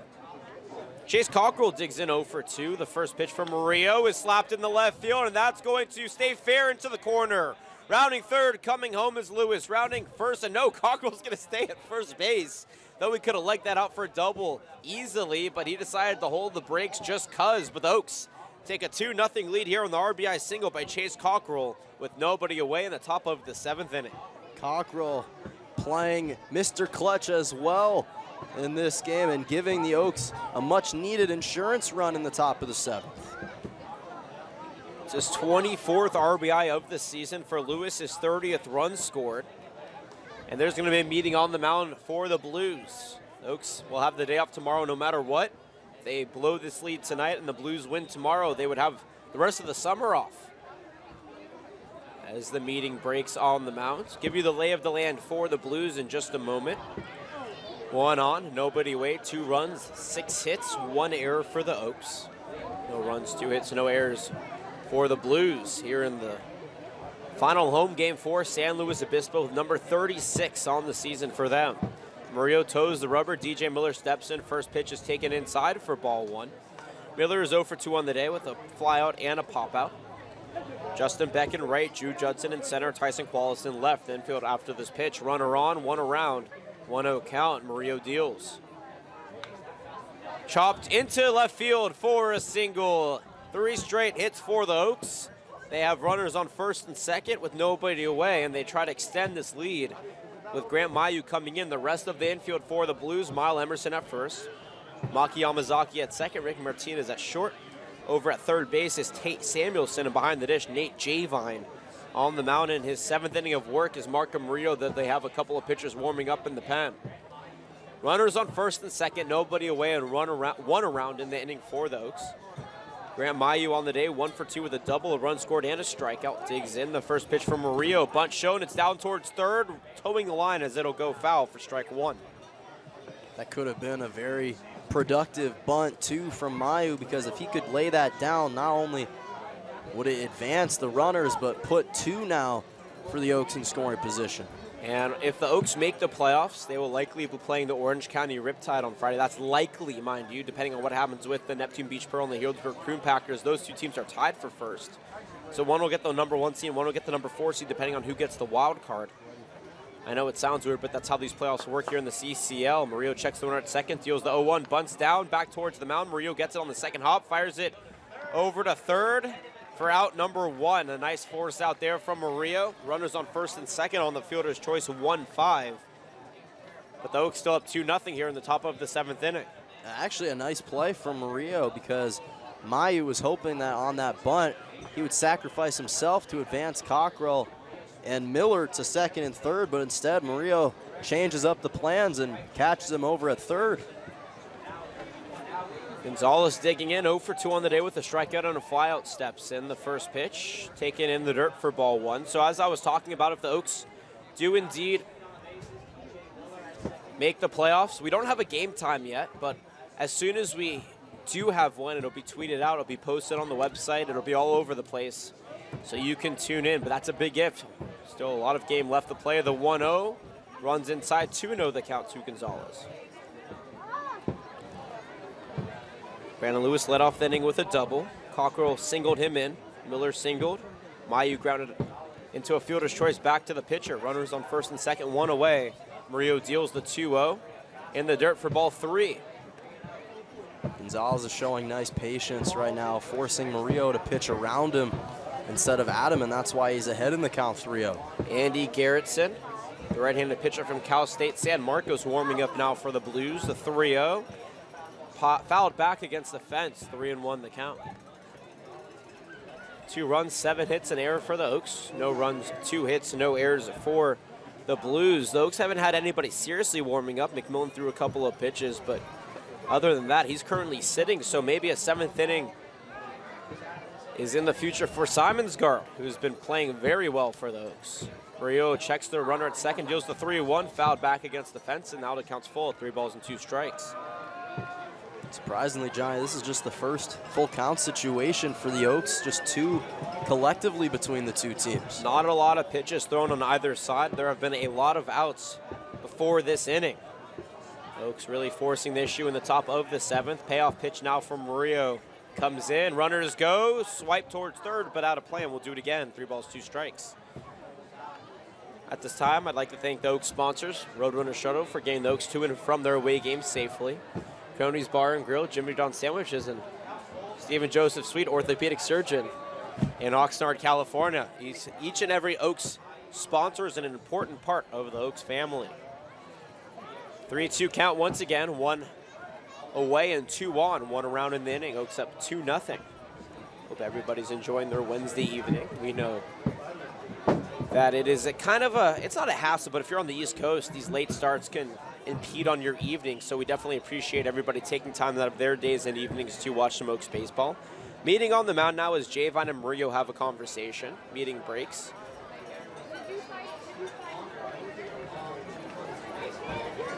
This is game number 44 for the Oaks. They're trying to get to at least 45, which would be the start of the playoffs, and hopefully to 47 or 48, depending on how those playoffs go. The payoff pitch.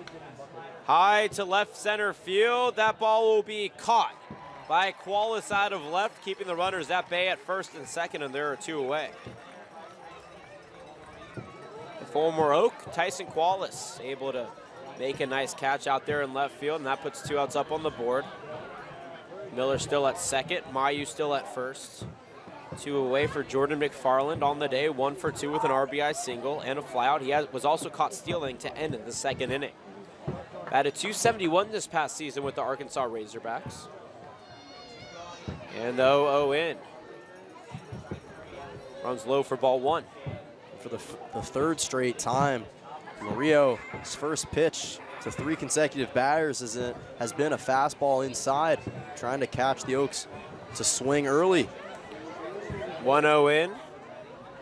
As Murillo shakes the runner twice at second, it slapped towards third. The Oaks third base coach, Brian Wilson, kind of scurries out of the way of that one. That evens count, 1 ball, 1 strike. If the Oaks win this game, they'll have taken the season series 4-2 against the Blues. The Blues win, they'll have tied it 3-3 with no more games left. That is for the Oaks. The Blues still play a final game tomorrow in Pasadena against the Saints. 2-0 our score, 2 on, 2 away, top of the 7th, 1-1-2 McFarland. Murillo deals. Low and away for ball 2. Waiting on deck, Sam Shakin, the number 9 batter in the lineup. The Oaks are very happy that this is the last time they have to come to Sinsheimer this season. The 3rd time, and it's quite a trek. 3 hours both ways with a stop in Oxnard, the 2-1, runs away. Actually, in a check swing, they're saying he did go, and that evens count 2 balls, 2 strikes. Yeah, So sorry, Jonah. As I was saying, it's quite a trek for this team to make the trip up here. That's why I want to get a win and get out. 2-2 in, runner goes from second. It's low. There will be no throw, and that'll be a stolen base by DJ Miller.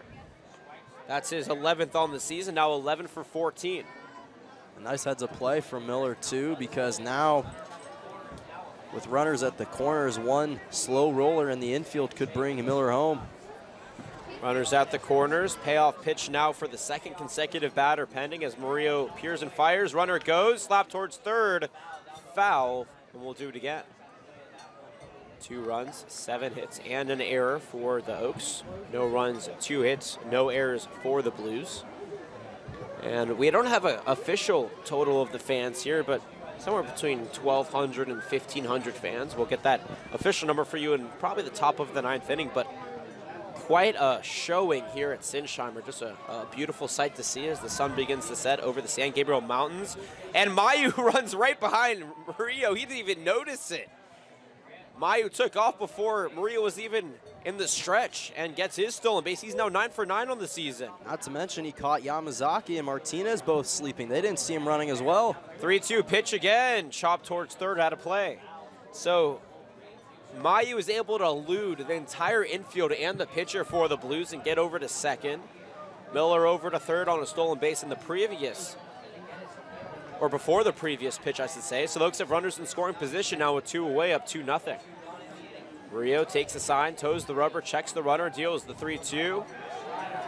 Called, strike 3 at the knees. A late strikeout call gets McFarland looking, and we are out of the top of the 7th inning. You know what that means. It's 7th inning stretch time. Grab a nice cold beverage and something tasty to eat and enjoy Oaks baseball. By the way, no run, or 1 run, 3 hits, no errors, and 2 left on base. We're going to head it over here to Sinsheimer for a little either Sweet Caroline or Take Me Out to the Ball Game. I'm not sure exactly which one they're playing, but the kids are gathering, so it's going to be Take Me Out to the Ball Game right here at Sinsheimer. Take me out to the crowd. Party something else and crackers. I don't care if I ever get back for it. Root for the slow blues. They don't win, it's a shame. For it's 1, 2, 3 strikes out at the old ball game.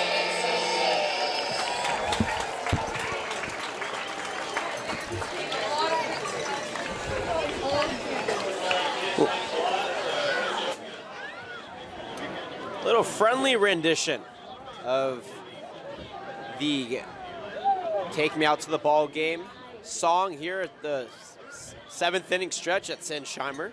The kids out here singing, and you see the Blues mascot giving them smiles. It's a beautiful evening here in San Luis Obispo. Jackson Simonsgaard back on the mound warming up for the Oaks. It looks like there'll be a pinch hitter.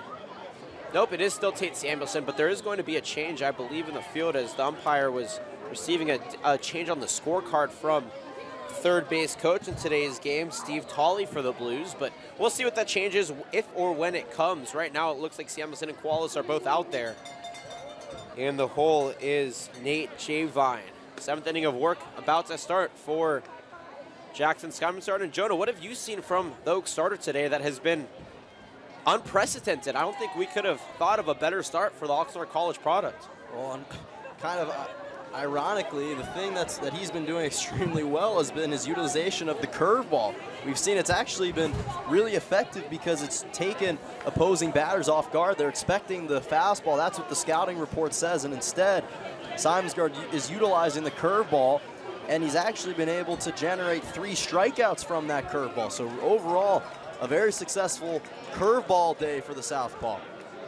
2 runs, 7 hits, an error for the Oaks. No runs, 2 hits, no errors for the Blues. Tate Samuelson in the number 5 spot digs in 0 for 2 on the day. Simonsgaard takes the sign from Gonzalez and fires the 0-0. Popped up in foul territory towards first base. Lewis tries to make a play, but that'll skirt into the bullpen for strike one. Oaks field for you here. Milo Beeman right, DJ Miller in center, Jordan McFarland in left. Brandon Lewis at first, Max Weinstein at second. Sam Shaken over at short. Graham Mayu at third behind the dish. Juan Gonzalez on the mound. In his 7th inning of work, a season high for an Oaks starter is Jackson Simonsgard, currently shutting out the slow Blues, but the Oaks bullpen in full effect right now. Evan McMillan, Robbie Medell both warming up right now. The 0-1 taken outside for ball one. 1-1 in the count. Samuelson from Cal Poly. Played his high school ball at Sarah High School, a San Diego, California native. Waits on the 1-1. Simonsgard deals a curveball chopped towards Shaken at short. On the second hop, he gets it and fires it over the first for out number 1. On the day now for Simonsgard with that curveball thrown. As we mentioned earlier in the game, he rarely throws it. Up until today, only about 2 to 5% of the time he throws that curveball. He's thrown more curveballs today than he has the entire season combined. And he's thrown 7 for strikes, only 4 for balls. So 7 for 11 with that curveball, not too bad. Tyson Qualis steps in now, 0 for 2 on the day with a strikeout and a ground out. Will look to turn his day around. Lefty on lefty matchup here. Former teammates at Oxnard College. First pitch, swung and a miss for strike 1. Beautiful upstairs fastball on the inside. Qualis thought he could get around and make contact with it, but a nice tail at the end of Simonsgard's fastball. Not only were these two players teammates at Oxnard College, they were teammates with the Oaks last season as well. Simonsgard deals the 0-1 to the southpaw, painting the outside corner for strike 2. The Blues will make the long trek to Pasadena tomorrow to take on Arroyo Seco Saints in their season finale. But the Oaks, if they win tonight, it won't matter. Curveball slapped in the shallow left center field for a single. And Tyson Qualis gets a base hit with 1 away here for the Blues. Nice hit from Qualis, giving a quick reminder to Simonsgard, hey, I can plate a few as well. Lefty on lefty matchup, not an easy one. But Qualis took advantage of the curveball and was able to rope that for a base hit. Coming in place of Nate Javai now will be a pinch hitter. It's Andrew Ramos from the University of the Cumberlands. Stepping in, Santa Ana, California native, Orange High School product. Plays at the Cumberlands. On the day for Javine, went 1 for 2 with a single and a ground out. And Ramos on the season, a .267 batting average. The normal starting catcher for this team, 12 RBIs, 6 walks, 11 strikeouts. 0-0, chopped towards Shaken at short. He bobbles it, and he can't make the play. That'll be another error by Sam Shaken at short, much to the happiness of this crowd. And now the tying run is over at first with only 1 away. Tyson Qualis advances second on the error. And we've been heaping praise on Shaken the entire season and even in this game, but unfortunately 2 costly errors by him gives extra life for the Blues. He could have ended that inning right there with a double play. That was a routine double play ball that Shaken just mishandled once again. 2 runs, 7 hits, 2 errors for the Oaks. No runs, 3 hits. No errors for the San Luis Obispo Blues. Runners on first and second, down 2-0. And Maki Yamazaki digging in. Actually, it's Price Visentainer coming into pinch hit for Maki Yamazaki. Talk about a switch of personnel. 320 on the season, batting average, 125 plate appearances. Leads the team with 40 hits. Only has 8 RBIs, but looking to extend that total here. Simonsgard deals, runner fakes the go as the pitch is fouled back for strike 1. Visentainer's given the Oaks fits in every single game. He's been one of the most efficient and productive batters for the Blues, let alone in this series, but for the team collectively. Visentainer from the University of Alabama in Birmingham. Played his high school ball in Birmingham, Alabama at Vestavia Hills High School. 0-1, taken low for ball 1. Runners on first and second, 1 away, 2-0 our score. The bottom of the 7th inning. The Oaks are happy that they got that little insurance run in the top half of the inning because a 1-0 lead could be cut very easily. Now with that being said, the Blues are really putting on the Jets now and trying to make a comeback late here in this game. Simonsgard checks the runner at second. Takes a sign, Pearson fires from the belt, the 1-1. Low and inside for ball 2.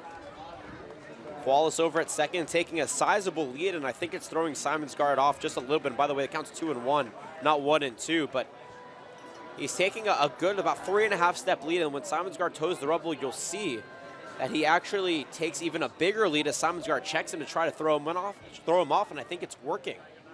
So now Simonsgaard comes set, Tyson Qualis takes another couple steps to his right. 2-1 dealt, low for ball 3.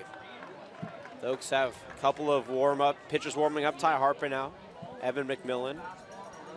We'll see who head coach David Solis decides to throw in here if Simonsgaard can't get out of this inning. Simonsgaard is 1 ball away from loading up the bases with only 1 out. 3-1 count here from Simonsgaard is in. Swung and a miss for strike 2, and just like that, a full count here for the UAB baseball product. Beautiful fastball from Simonsgaard. He didn't shy away from pitching straight at Visintainer. Threw a fastball right down the heart of the plate, and Visintainer just swung and missed. Crowd getting pumped here. Runners on. First and second, 1 away. Payoff pitch down 2-0. That tying run over at first base. Simonsgaard and Visintainer in a battle right now. 3 balls and 2 strikes. The lefty on the mound. Shakes off the first pitch and deals the payoff. Popped up into shallow right field. Beam comes in and makes the catch. Qualis will fake the tag as that throw comes in perfectly. And just like that, 2 away. That was a perfect scenario for the Oaks, and they executed it to perfection. You said it, perfect scenario, because now, because he popped that into shallow right field, it forced Qualis to hold up at second, preventing extra base runners from advancing. Drew Judson stepping in as head coach David Solis will stride out to the mound in his 6th year as head coach with the team. He's actually been with the team for 11 years, started off as a pitching coach, but after head coach, or actually pitching coach Hernandez last year announced his retirement, Solis has taken over as the pitching coach as well, so some double duty for the Rio Mesa High School head coach. One of the best in the state of California, led the Rio Mesa Spartans to a phenomenal record this past year. I believe it was 24-4, 26-4. As that meeting breaks and Simonsgaard will be out there, I assume this will be his last inning as he tries to get out of it. Runners on first and second, 2 away, 2-0 our score. And now there will be a pinch hitter in place of Drew Judson. Looks like it will be Robbie Silva, a 4-time San Luis Obispo Blues player, getting a round of applause here from the Blues fans. Runners on first and second, 2 away. And Robbie Silva stepping in, the Rio Grande, California native, plays his college ball at San Francisco State. And big spot here for the pinch hitter. Simonsgaard appears and fires the first pitch. Swung and a foul, tipped back into the glove of Gonzalez for strike number 1. On the season for Mr. Silva, .083 batting average, 2 RBIs and 4 strikeouts. So not a great season for him. As I mentioned, he played on the Blues in 2014, 2015, and 2016. 2017, maybe not his year, the 0-1. Cut up the middle into center field. Qualis is rounding third and coming home. The crowd is going crazy as this lead has been cut in half on a pinch hit single by David Silva. 2-1 our score here in the bottom of the 7th inning.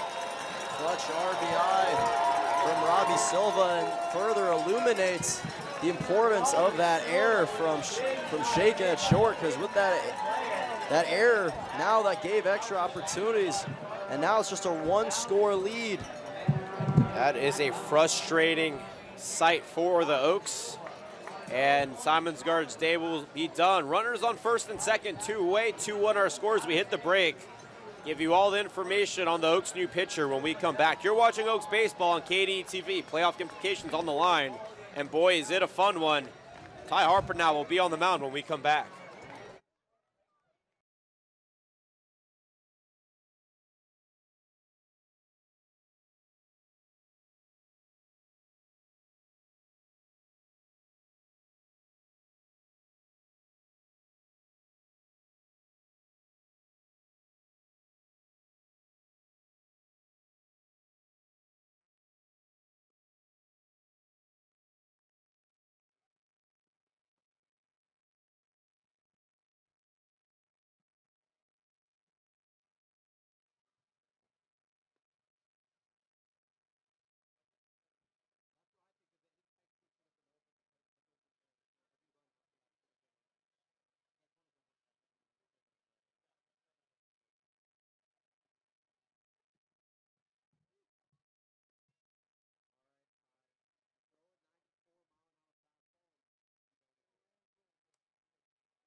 It's a fun ball game here at Sinsheimer. Joan Malkin and Jonathan Rifkin delighted to be with you on an exciting call. Runners on first and second, 2-1 Oaks up here in the bottom of the 7th. And Ty Harpenau, the Texas Tech Red Raider, coming in the pitch in place of Jackson Simonsgard. Big opportunity now for Ricky Martinez at the top of the order to try and tie up this game with runners on first and second. The first pitch at the knee is called ball. Harpenau coming in place for Jackson Simonsgard. The starter went 6 2/3 innings. Only 3 hits, 1 run that was unearned, 1 walk and 5 strikeouts. A great start for him, but it doesn't matter if the Oaks don't win this game. Up 2-1. Harpenau checks the one at second and deals the 1-0. Swung and a missed for strike 1. Beautiful breaking ball from Harpenau. Had a nasty tail at the end of it that catches Martinez swinging and missing. We're almost at second. Drew Judson at first. That number 9 hitter, not Judson. David Silva is the curveball, swung and a miss for strike 2, 1-2 the count. David Silva came in and hit an RBI single to cut this lead in half. The Oaks were cruising before that. But it's that error at shortstop by Sam Shaken. Back in the against the number 3 batter, Andrew Ramos, that changed the pace of play for the Blues. The 1-2, cut back against the pole, and we'll do it again. Martinez did a nice job of staying alive in that countdown. 1-2, but able to stave off for one more pitch. Harpenau maxes out between 92 and 93 on his fastball. He has hit 94 once, but tries to keep it in the mid-lower 90s. Checks the runner at second, deals the 1-2. Cut back foul for a 3rd straight time, and Harpenau now in a battle with Ricky Martinez. He's 0 for 2 on the day with a flyout, a ground out, and he's walked. 4 total runners left on base so far for the Blues, only 3 for the Oaks, so not a lot of base running opportunities in a low-scoring ball game. 2 runs, 7 hits, 2 errors for the Oaks. 1 run, 3 hits, no errors for the Blues. Harpenau toes the rubber, takes the sign from Gonzalez, Pearson fires. The 1-2 upstairs for ball 2.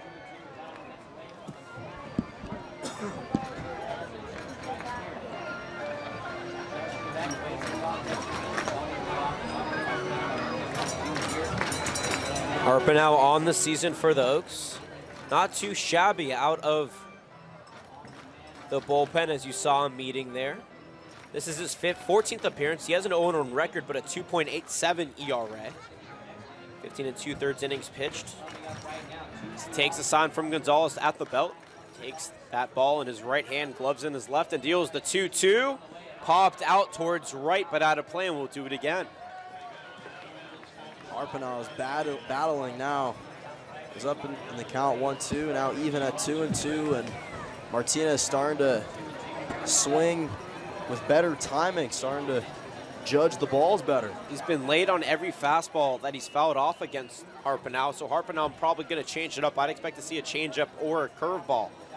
Checks the runner at second, deals the 2-2, a curveball that just misses, and now the count's full. I don't know about that one, Johnny. That's a tough call to swallow if you're Harpenau. I could have sworn that one from our vantage point looked like it dropped below into the strike zone, but the home umpire had other thoughts. Crowd getting rowdy now. 3 balls, 2 strikes, 2 away, 2 on, 2-1 our score. Harpenau deals the payoff pitch. Popped into the first baseman. No, Max Weinstein at second base, his glove. But no, regardless, that'll be it here in the 7th inning. 1 run. It was unearned on 1 hit, 1 error, and 2 left on base. We're through 7 full here from Sinsheimer Stadium. The Conejo Oaks leading it 2-1. To the top of the 8th we go, and it's a fun one. We'll be right back.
Top of the 8th as the sun begins to set and a golden hue illuminates the left center field here at Sinsheimer. Jonah Malkin, Jonathan Rifkind. Oaks up 2-1. New pitcher on the mound, Andy Garrettson from Cal State San Marcos. Stepping in as Sam Shaken digs in for the Oaks and swings the first pitch towards short. Martinez is there to glove it and make the play to first for out number 1. Before that, 1 for 2 on the day for Shaken. There are a number of changes in the field. I'll start with the pitcher, Andy Garrettson, as I mentioned, coming in from Marco Murillo. Gave up 7 hits in 7 innings pitched, 2 runs, both earned, no walks and 5 strikeouts. Miles Emerson moves from first base to right. Tyson Qualls moves from left to center. Justin Beck moves from right to left. David Silva comes into the game at first base. Andrew Ramos comes into the game as catcher. Back to the top of the order for Milo Beam.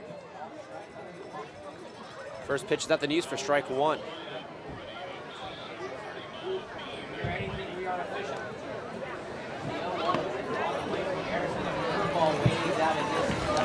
It's actually Robbie Silva, my mistake, over at first base. No balls and 2 strikes to Beam. I'll give you the lay of the land after this at bat. The 0-1, or the 0-2 runs open away for ball 1. Beam on the day 0 for 3, a strikeout, a line out, and a ground out. Had a phenomenal 3 games playing in front of his family. Mother Nellie, Father David in attendance up until today. The 1-2 misses 2-2 the count, and both Joan and I had the pleasure of meeting them, and just a phenomenal family. Nice to put a face to the name. And we definitely wish them a safe flight back home. The 3-2, swung and a miss, 4 strike 3. First strikeout on the game for Garrettson. 2 away now. By the way, Garrettson comes into today's game with a 7.5 ERA. This was a 132 batting average on the season. 6 innings pitched, giving up 7 hits, 5 runs all earned, 4 walks, 8 strikeouts. Weinstein steps in and takes the first pitch for a strike. He's 1 for 3 on the day with a single, a ground out, and a strikeout looking. The Oaks in danger of making this a quick top of the 8th, up 2-1. Garrettson peers and fires the 0-1, swipe towards third, but out of play, 0-2 the count. 2 runs, 7 hits, 2 errors for the Oaks. 1 run, 3 hits, no errors for the Blues. The Oaks trying to win this game and punch their ticket to the CCL playoffs on Friday. Weinstein came in today batting .371. That's dipped just a little bit now to .370. So he is 1 for 3 on the day. The righty on the mound deals though too. Weinstein pops it up, out of play towards first base as a slew of kids run for it. See one in a highlighter green shirt able to make the catch. Nice little fight here in the stands for a free souvenir. It's not free if you're paying for attendance, but as a kid it's free. 0-2. Foul back once again. I guess it's free if your parents are paying for you. You don't really understand what's free and what's not free when you're that age. You just figure, hey, we get to go to a baseball game. Why Exactly, not? yeah. So a fun time. It's all the joy. So I guess it is a free souvenir.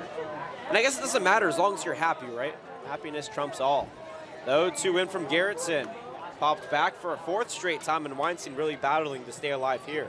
He's really doing a nice job. Was quickly down in the count 0-2 and has fought off 3 straight pitches to stay alive and try and prolong this top of the 8th for the Oaks. Lights beginning to illuminate the field a little bit as that sun continues to set over the San Gabriel Mountains. The 0-2 from Garrettson is a slider that gets away from Ramos, but it doesn't matter. 1-2 the count. Miles Emerson in right, Tyson Qualls in center, Justin Beck in left, Robbie Silva at first, Maki Yamazaki at second, Ricky Martinez at short, Tate Samuelson at third. Oh, it's going to be Price Visentainer at second, my mistake, and Andrew Ramos behind the dish.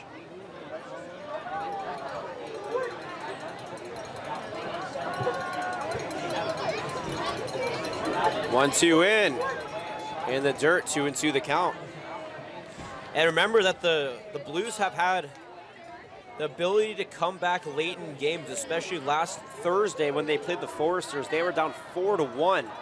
Actually down 5-1, ended up winning 6-5. All runs were scored in the bottom of the 9th. The 2-2, high into the night sky, into foul territory towards third, out of play, and we'll do it again. 2 runs, 7 hits, 2 errors for the Oaks, 1 run, 4 hits, no errors for the Blues.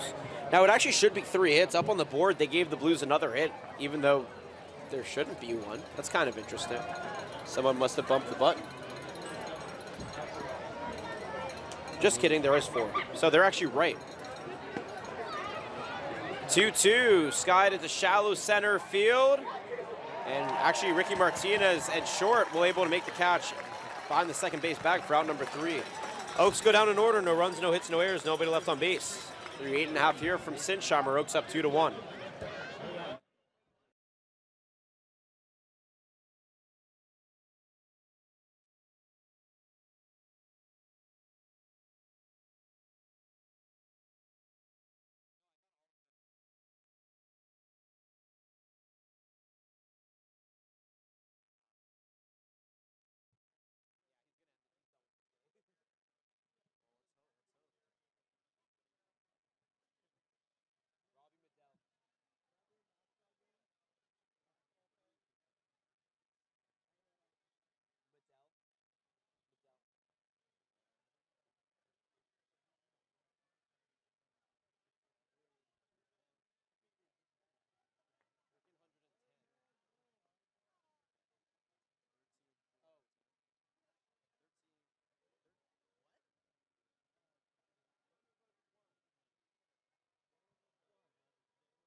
Back here in Sinsheimer Stadium, Jonah Malkin, Jonathan Rifkin, Oaks baseball on KADTV. Oaks up 2-1 here in the bottom of the 8th inning. The Oaks superstar closer from the University of Arizona, Robbie Medell, comes in for his 16th appearance of the season and will look to get a 2-inning save.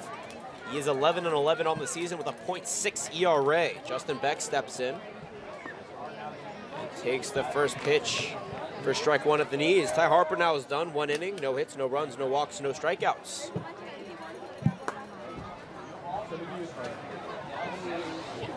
Sell sets and fires the 0-1 inside for ball 1. Beck on the day. So for 3 with 2 groundouts and a strikeout. Medell checks the sign from Gonzalez. Pearson fires the 1-1 outside for ball 2. Medell is also 0 for 2 on the season. He's given up a walk-off to the SoCal catch in La Mirada, and he also gave up an unearned run that led to the catch eventually winning back at Cal Lutheran in 11 innings. So both losses came to the SoCal catch. Deals the 2-1, missing up and away for ball 3. On the season, he's pitched a total of 15 innings, 1 earned run, and 3 have come around. Only 3 walks and 24 strikeouts. Leads the CCL in strikeout per walk ratio as well as saves. The 3-1 swung and a miss for strike 2. He's just so fluid. Doesn't get jerked or scared of the moment, especially when he's down in the count 3-1 like that in a payoff situation and trying to collect his first strikeout of the game. Medell takes a sign. Pearson fires the 3-2, popped up back towards third base, but out of play as a slew of fans swarm, and we'll do it again, payoff pitch. Medell actually started a year ago from tomorrow in the final game of the season against the SLO Blues. He ended up getting the no decision, went 3 innings that game, gave up 3 hits, 1 run, 5 strikeouts, 2 walks in that 12-4 win. And the Oaks started him because they wanted to clinch the playoffs, and they ended up doing it. So he did the job. Then that was the last time he started in an Oaks uniform. 3-2, swung and missed. 4 strike 3. Beck is down on strikes. The first on the day for Medell, the 6th on the day for the Oaks. And there is one away here in the bottom of the 8th. Oaks up 2-1. And we talked about it. Medell being down in the count 3-1 doesn't phase him one bit. Throws 2 back-to-back beautiful strikes. That catches Beck swinging and missing. And now with 1 out. 2 runs, 7 hits, 2 errors for the Oaks. 1 run, 4 hits, no errors for the Blues. Miles Emerson digs in, 1 for 3 on the day with a single strikeout and a flyout. The first pitch from Medell is a curveball taken for ball 1. Or actually a slider, my mistake. Similar break, but more towards that outer part. Andy Garrettson is on deck. He'll come in place of Marco Murillo because he came into pitch in that place, and Murillo was a pitcher and a hitter. The 1-0 slapped up the middle into center field. No, Shaken makes the grab. The fire to first is in time, and Sam Shaken makes an incredible play from behind the second base bag to save a base runner and make out number 2.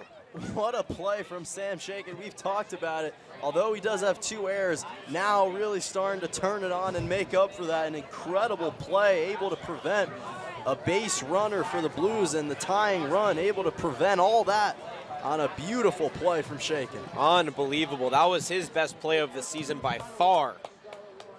Phenomenal play. Andy Garrettson digs in now for the Blues on the season. 132 batting average and 38 at-bats. 5 hits, 3 RBIs, 2 walks, and 11 strikeouts. Switch hitter, batting right against Medell. Medell deals the first pitch, up and in for ball 1.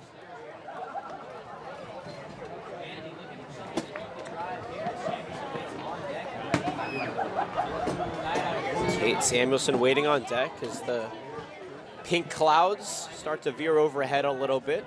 Beautiful sight. The 1-0 upstairs for ball 2.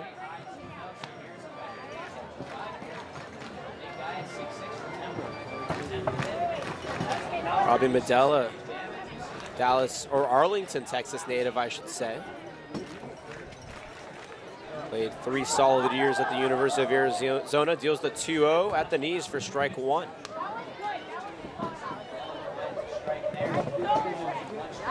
Field's starting to be illuminated now more by the lights than the light of the sun. I guess the artificial lights, that is.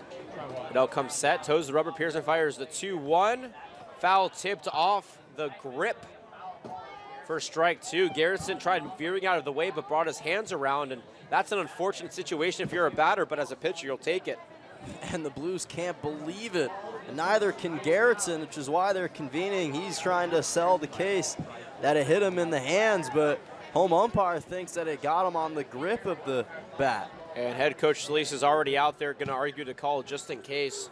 Third base coach Steve Tolley is the one arguing on behalf of the Blues, but we have no way of knowing up here. I mean, we're just too far. The angle's just a little bit off. No matter any way, which way you look at it from up here, we have no idea. So we have to give the benefit of the doubt onto the field. And I believe that they're going to say that it is a foul ball, and the count will remain even at 2 balls and 2 strikes. 2-1 the score. Bottom of the 8th inning. Robbie Medell looking for a 2-inning save. His second time as Steve Tolley has a conversation with the home plate umpire, but he gets the explanation. I don't know if he's satisfied, but he's content and strides back to third. I think it's less he's satisfied. He has to accept it. Playoff implications all on the line here. Oaks win tonight, they punch their ticket. If they lose, they bank on the Blues losing tomorrow. They don't want to bank on that. 2-2 offering, swung on and missed.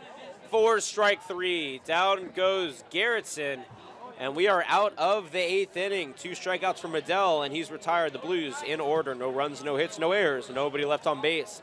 Top of the 9th we go. 1, 2, 3 hitters due up for the Oaks. Up 2-1. You're watching Oaks baseball on KDTV. Down to the wire we go here in San Luis Obispo on the other side of the break.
Beautiful night here as the pink and blue sky illuminate overhead at Sinsheimer Stadium here at San Luis Obispo.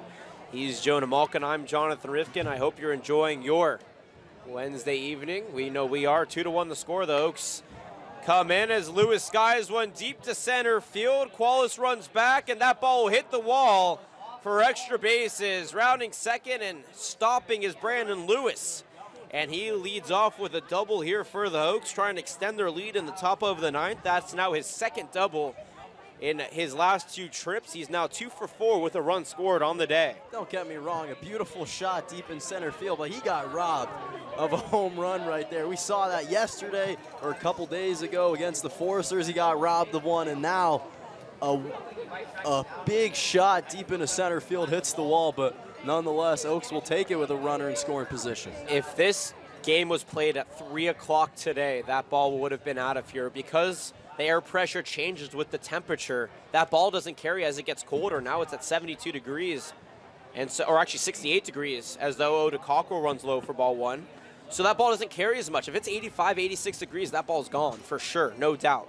But because of the temperature change and the atmospheric pressure, unfortunately, that ball is a little bit short, but nonetheless, he gets a double. Cockrell on the day, by the way, 1 for 3 with an RBI single. Strikeout and a ground out. The 1-0 from Garrettson runs away for ball 2. 2 runs, 8 hits, 2 errors for the Oaks. 1 run, 4 hits, no errors for the Blues. The Oaks struck first with a run in the second. Then they also added to their total in the top of the 7th. The Blues responded with 1 of their own in the bottom of the 7th. Neither team has scored since. The Cal State San Marcos product checks Lewis at second.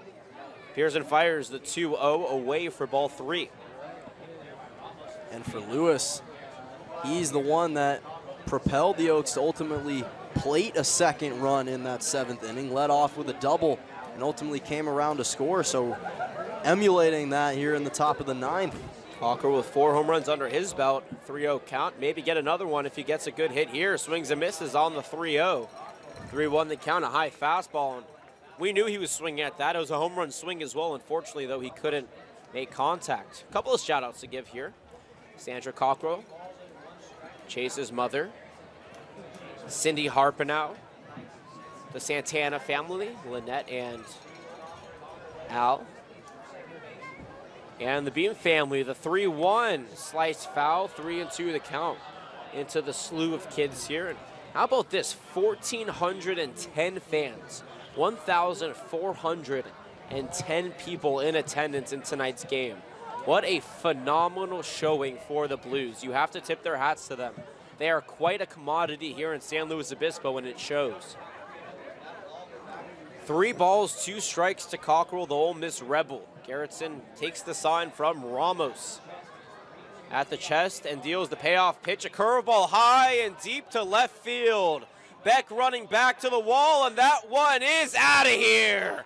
A 2-run bomb by Chase Cockrell over the left field wall extends this Oaks lead 4-1 in the top of the 9th inning. Now he has 5 on the season, and Jonah, for the second time in as many games, I called it a home run by Chase Cockrell. What a shot from Chase Cockrell, coming up big in the top of the 9th. Second home run in 2 tries here at Sinsheimer Stadium, and a much needed 3-run lead for the Oaks. Huge play from Cockrell. If anybody was going to be able to hit on a 3-2 pitch, it would be Chase Cockrell, and he showed it there. Now fans starting to trickle out, though this game is not over. 4-1 our score. Nobody away, and DJ Miller stepping in 1 for 3 on the day. Stolen base, a pop out of Flower and a single under his belt. Garrettson deals the first pitch inside, popped out towards right. Running up it is Emerson, and he'll make the catch for out number 1. So Chase Cockrell plates his 24th and 25th RBIs of the season on that home run as well. And the Oaks now have a little bit of insurance here late in this game. Graham Mayu will dig in as there'll be a meeting now. Ed Gravel will stride out, the pitching coach for the Blues, and have a conversation. 4 runs, 9 hits, no errors for the Oaks. Excuse me, 2 errors for the Oaks. 1 run, 4 hits, no errors for the Blues. Oaks won 16-6 last Friday here at Sinsheimer, up 4-1 now in the top of the ninth. If they hold on to this win, they will be in the CCL playoffs on Friday. Time to be announced. Opponent will likely be the Orange County Riptide, but that could change tomorrow. So all of that will be posted on the Oaks Twitter if they hold on to this lead tomorrow when everything is finalized, and as well as oaksbaseball.org. So stay tuned for that. If the Oaks win, 0-0 to Mayu, runs low and away for ball one. The Aztec is 0 for 3 or 1 for 3 on the day with a double, a run scored, a strikeout, and reach on a fielder's choice, as well as a stolen base.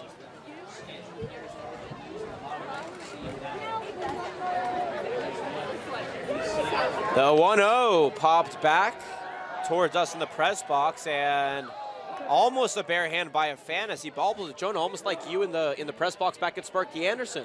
He had more courage than I did, though. He tried to make the play without a glove. I tried to resort to one. Although I didn't use it and went for barehanded, he didn't even have a glove.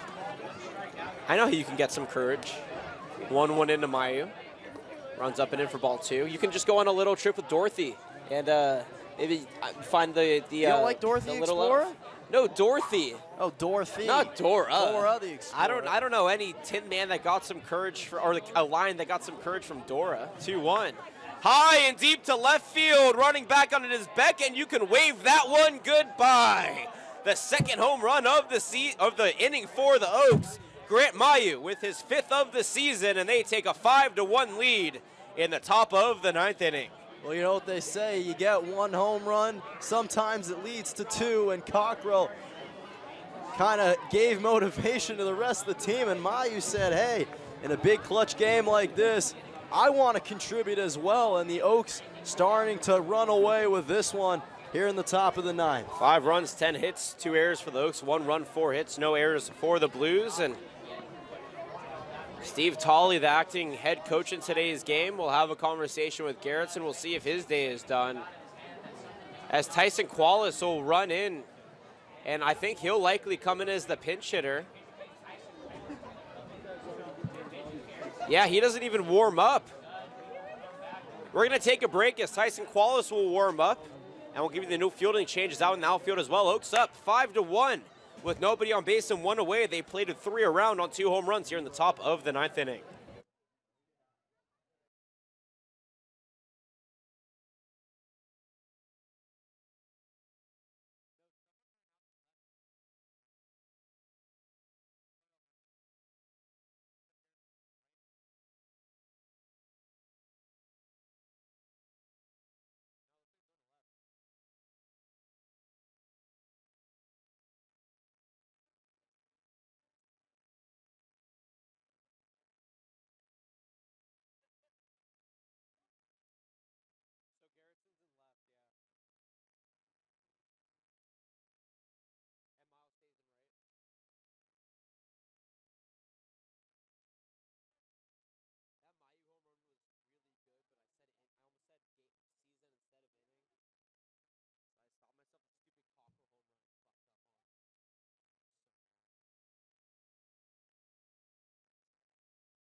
Tyson Qualis in the pitch as Andy Garrettson moves out into left field. First pitch into Juan Gonzalez.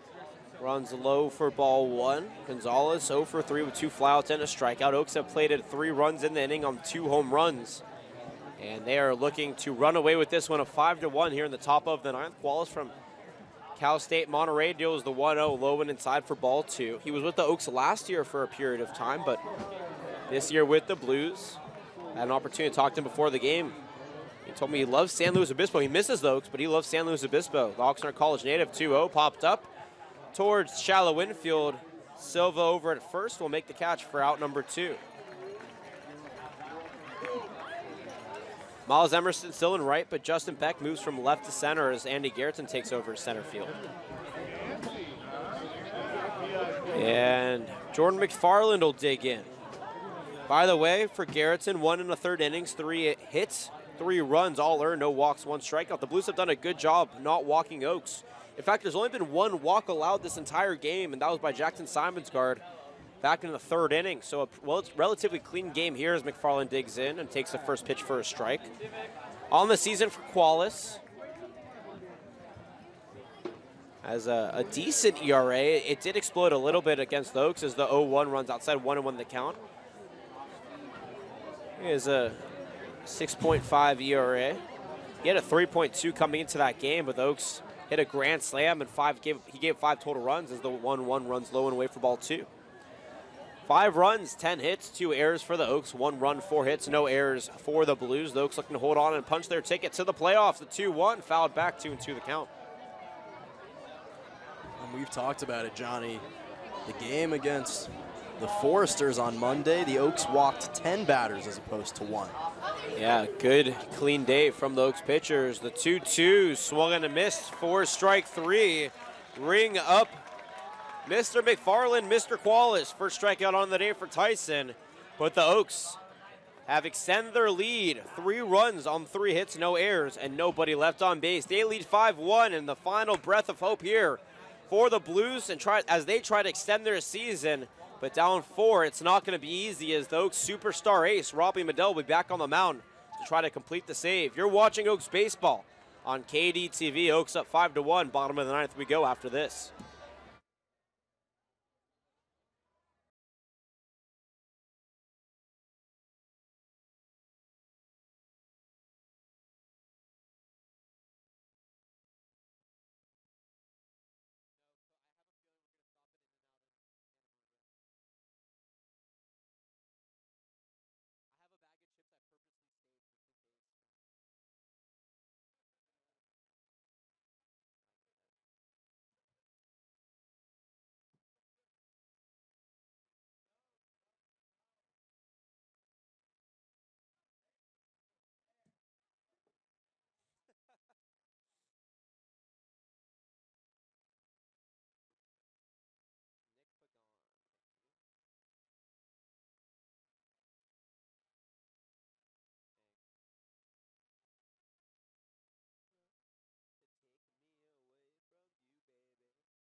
Bottom of the 9th and the final inning here at home for the San Luis Obispo Blues on the season. If they want to make the postseason, they have to make some magic happen in front of 1,410 fans.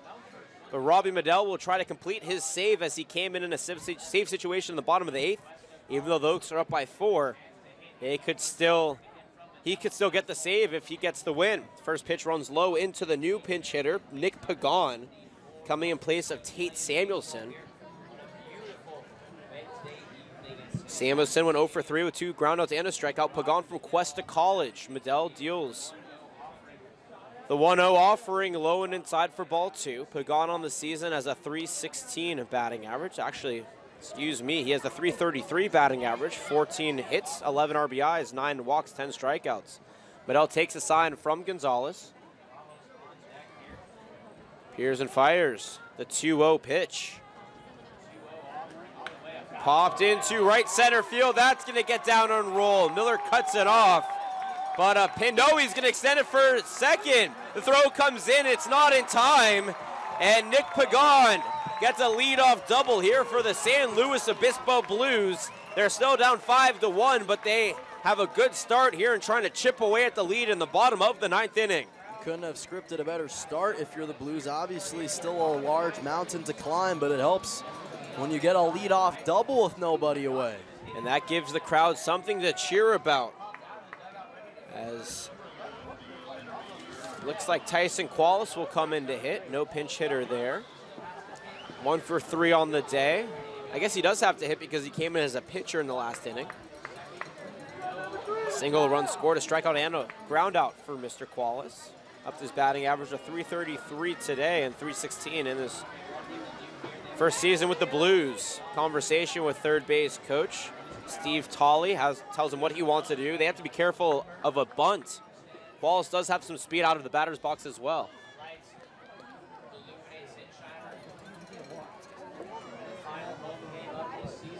Runner on second, nobody away. Robbie Medell deals first pitch, swung and a miss for strike 1.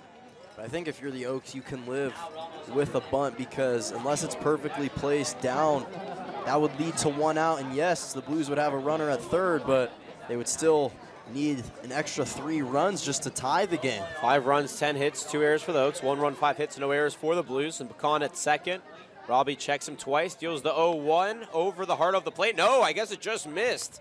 That looked good to us, but home plate umpire calls it a ball. 1 ball, 1 strike. Maybe it was a little bit outside our angle, a little bit severed with the setting sun.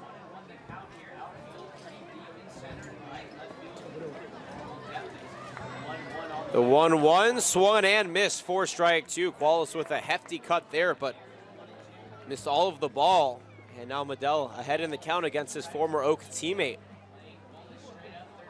Qualis a transfer to Cal State Monterey from Oxnard College, redshirt his freshman season. The 1-2 from Medell. Swung on and check swing. They're saying he didn't go. Wow, good call. Or close call, I should say, from the third base umpire, and that evens count 2 balls and 2 strikes. Good job from Qualis to hold back his swing. That was a big, big fastball from Medell. He's really starting to put some heaters on to test the arm and the mind of Qualis. Towing the rubber. Checks that runner at second. Deals the 2-2. Swung and missed. For strike 3. Qualis goes down swinging. The third on the game for Medell, and the Oaks have 1 away. Beautiful fastball from Medell, and we've talked about it. He does not get phased by any count situation. Was up 1-2, got it even at 2-2, and just delivered a beautiful fastball upstairs. 5-1 our score, now 1 away. Runner in scoring position here, but the Blues still have a lot of uphill climbing to do, especially against the Oaks superstar closer. This is the final home game for the Blues, number 36 on the season. This is the final regular season game for the Oaks. And they're 2 outs away from heading to the CCL playoffs. Medell takes the sign as Andrew Ramos checks in. 0 for 1 on the day, reached on an error at short. First pitch, taken for strike 1. Nice slider there from Medell.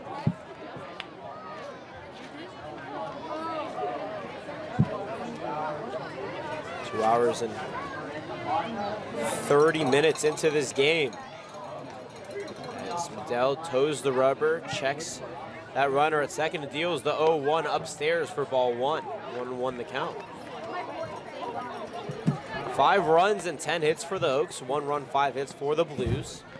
Oaks up in the season series, 3-2. If the Blues can make a miraculous comeback and tie it 3-3, they win tomorrow in Arroyo Seco, they make the playoffs, and the Oaks don't. But the Oaks trying to make sure that doesn't happen. 1-1 in from Medell. Cut towards short, shaken on the second hop, gets it over to first for out number 2. Pagan advances the third on the play, but with 2 away, that runner may not matter. Nice play from Shaken once again, and the Oaks just 1 out away from clinching a spot in the postseason. In the last breath of hope, who else but Price Visentainer, the phenomenal UAB product, stepping in. He's 0 for 1 on the day. Came in place of Maki Yamazaki. And now Medell will look to get him out and end this game, giving the Oaks a playoff spot. The 0-0 to Vicentiners. Sky to center field. Miller back over to his right. Makes the dive and makes the catch. And the Oaks are going to the playoffs. They win 5-1 up here in San Luis Obispo. What a catch from DJ Miller out there in center. And the Oaks are able to get it here, and they will be in Compton on Friday. What a play from Miller. It almost seemed like at the last second he wasn't going to be able to track down the ball and make the catch, but he said, I'm putting the team on my back, makes the dive, makes the catch, and sends the Oaks to the postseason.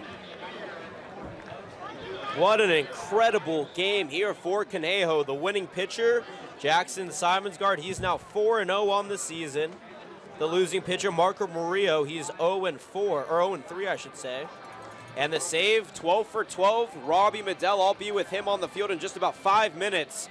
The final line, 5 runs, 10 hits, 2 errors, and 3 left on base for the Oaks. 1 run, 5 hits, no errors, and 7 left on base for the Blues. Jonah, what is your final takeaway from this game? An incredible game for the Conejo Oaks. They have ended essentially the slow Blues season, and they have extended theirs into Friday in the CCL playoffs. Well, I think the biggest thing is they started to convert and not leave too many base runners on. They only had 3 guys left on base, so they're really able to capitalize and convert with runners in scoring position.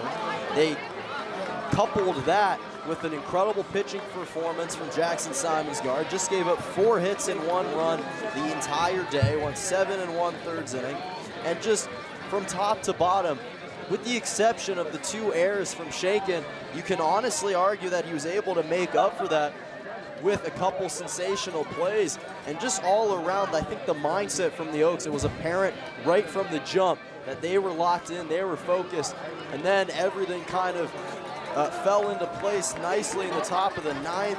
2 home runs in the same inning, 3 runs. That kind of capped off the entire season, showing what the Oaks can do. Robbie. Well, this one is over. I want to give a big thank you to our wonderful hosts up here at San Luis Obispo. Special thanks to Jason Amberg and Davis Ellington for their hospitality, and everybody up here in the press box. Of course, Dan Marple, the head coach for the Blues. For everybody who made this broadcast possible, head coach David Solis. Though he wasn't here, he did support us, our team ops and PA announcer back at Sparky Anderson, Chris Ruffinelli, our statistician Keith Schneider, my broadcasting partner and good friend, Jonah Malkin. My name is Jonathan Rifkin. Signing off. We will see you on Friday in the CCL playoffs. TPA will let you know all you need to know on Twitter and on oaksbaseball.org tomorrow. Once again, the Oaks win at 5-1. Head to Twitter. I will be with Robbie Medell on the field in just about 3 minutes. 5-1 the score. We'll see you on Friday, and enjoy the rest of your Wednesday evening.